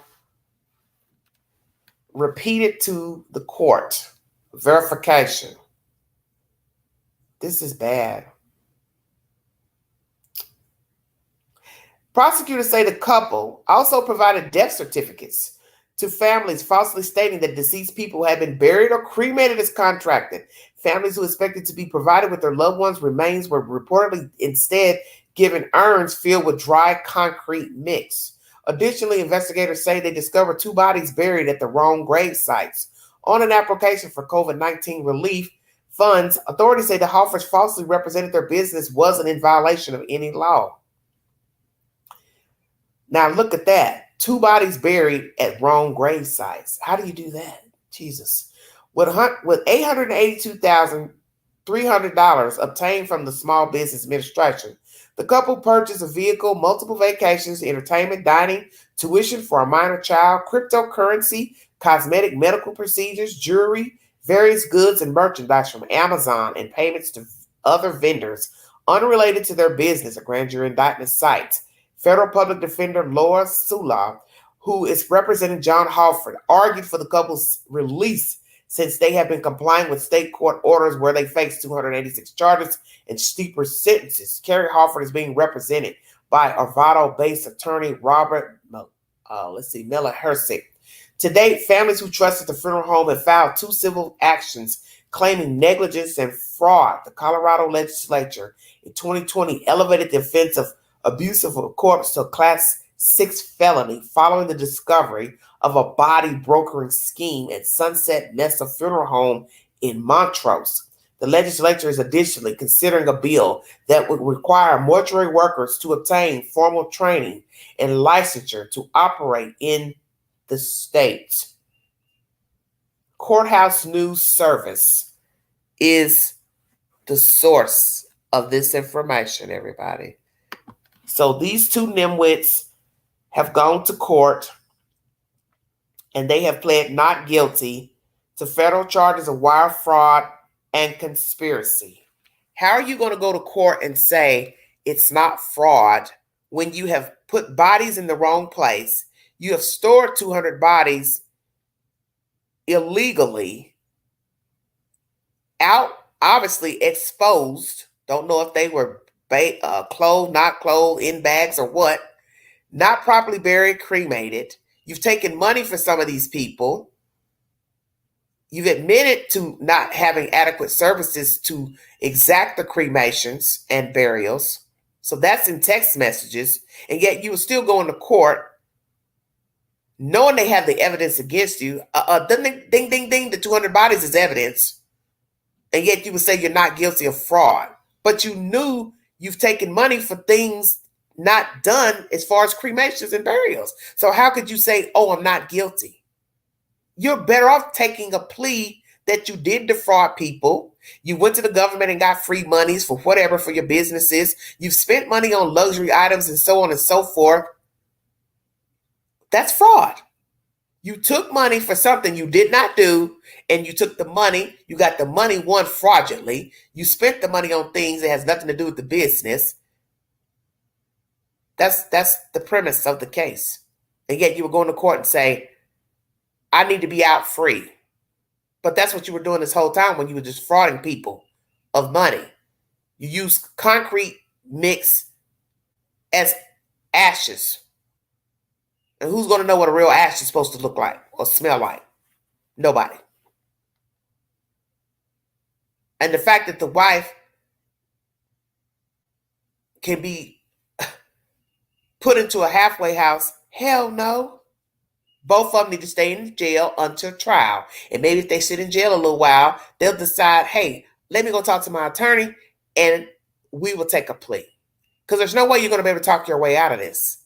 Because no matter what you say to a judge, no matter what your lawyer says to a judge, you cannot honestly and earnestly explain 200 bodies stored in a building and they're not in caskets, they have not been embalmed, and they have not been cremated. That is the 200 gold mine. Those dead people that were found. And so once a person can go in and identify the people, God willing, they can say, oh, I paid for a cremation. I paid for a burial and it never happened. And the not living, but the decedent body is the proof. And yet you're going to go in court and still say, no, it wasn't me. I ain't commit no fraud. It's no conspiracy. Oh, no, there's no neglect of human remains. Because that should be a charge as well. Discarding of human remains. There's 1,000 charges, really. Just with the dead people being exposed and sitting out in a building.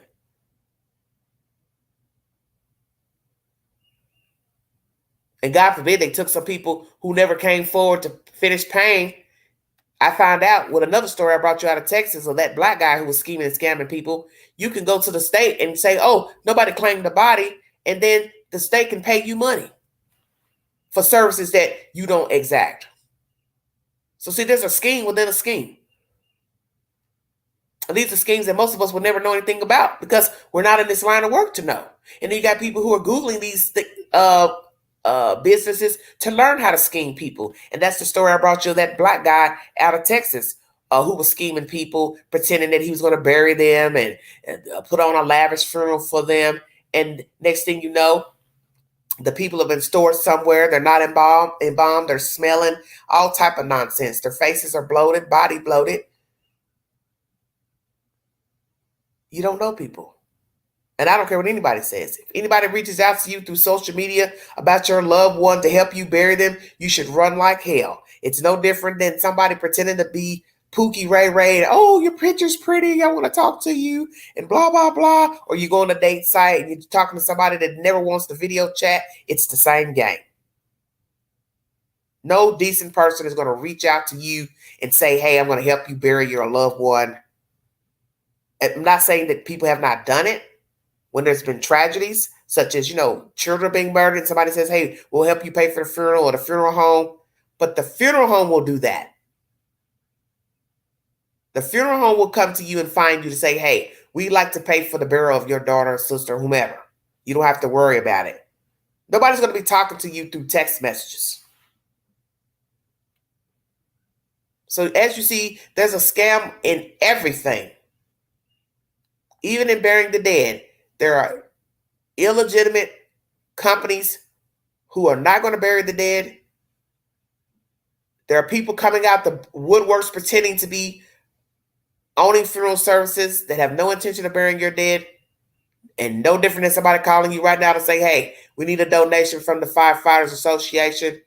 You don't know who that is on the other line that you're giving your credit card information to, debit card information to. It's all the same. You need to know who you're talking to. So don't talk to people you don't know on apps, text messages, or even calling your phone. Don't hit links you don't know on your phone or your computer or laptop. It's all the same. You have to be aware of what you are doing out here, as not to get your identity stolen, get defrauded.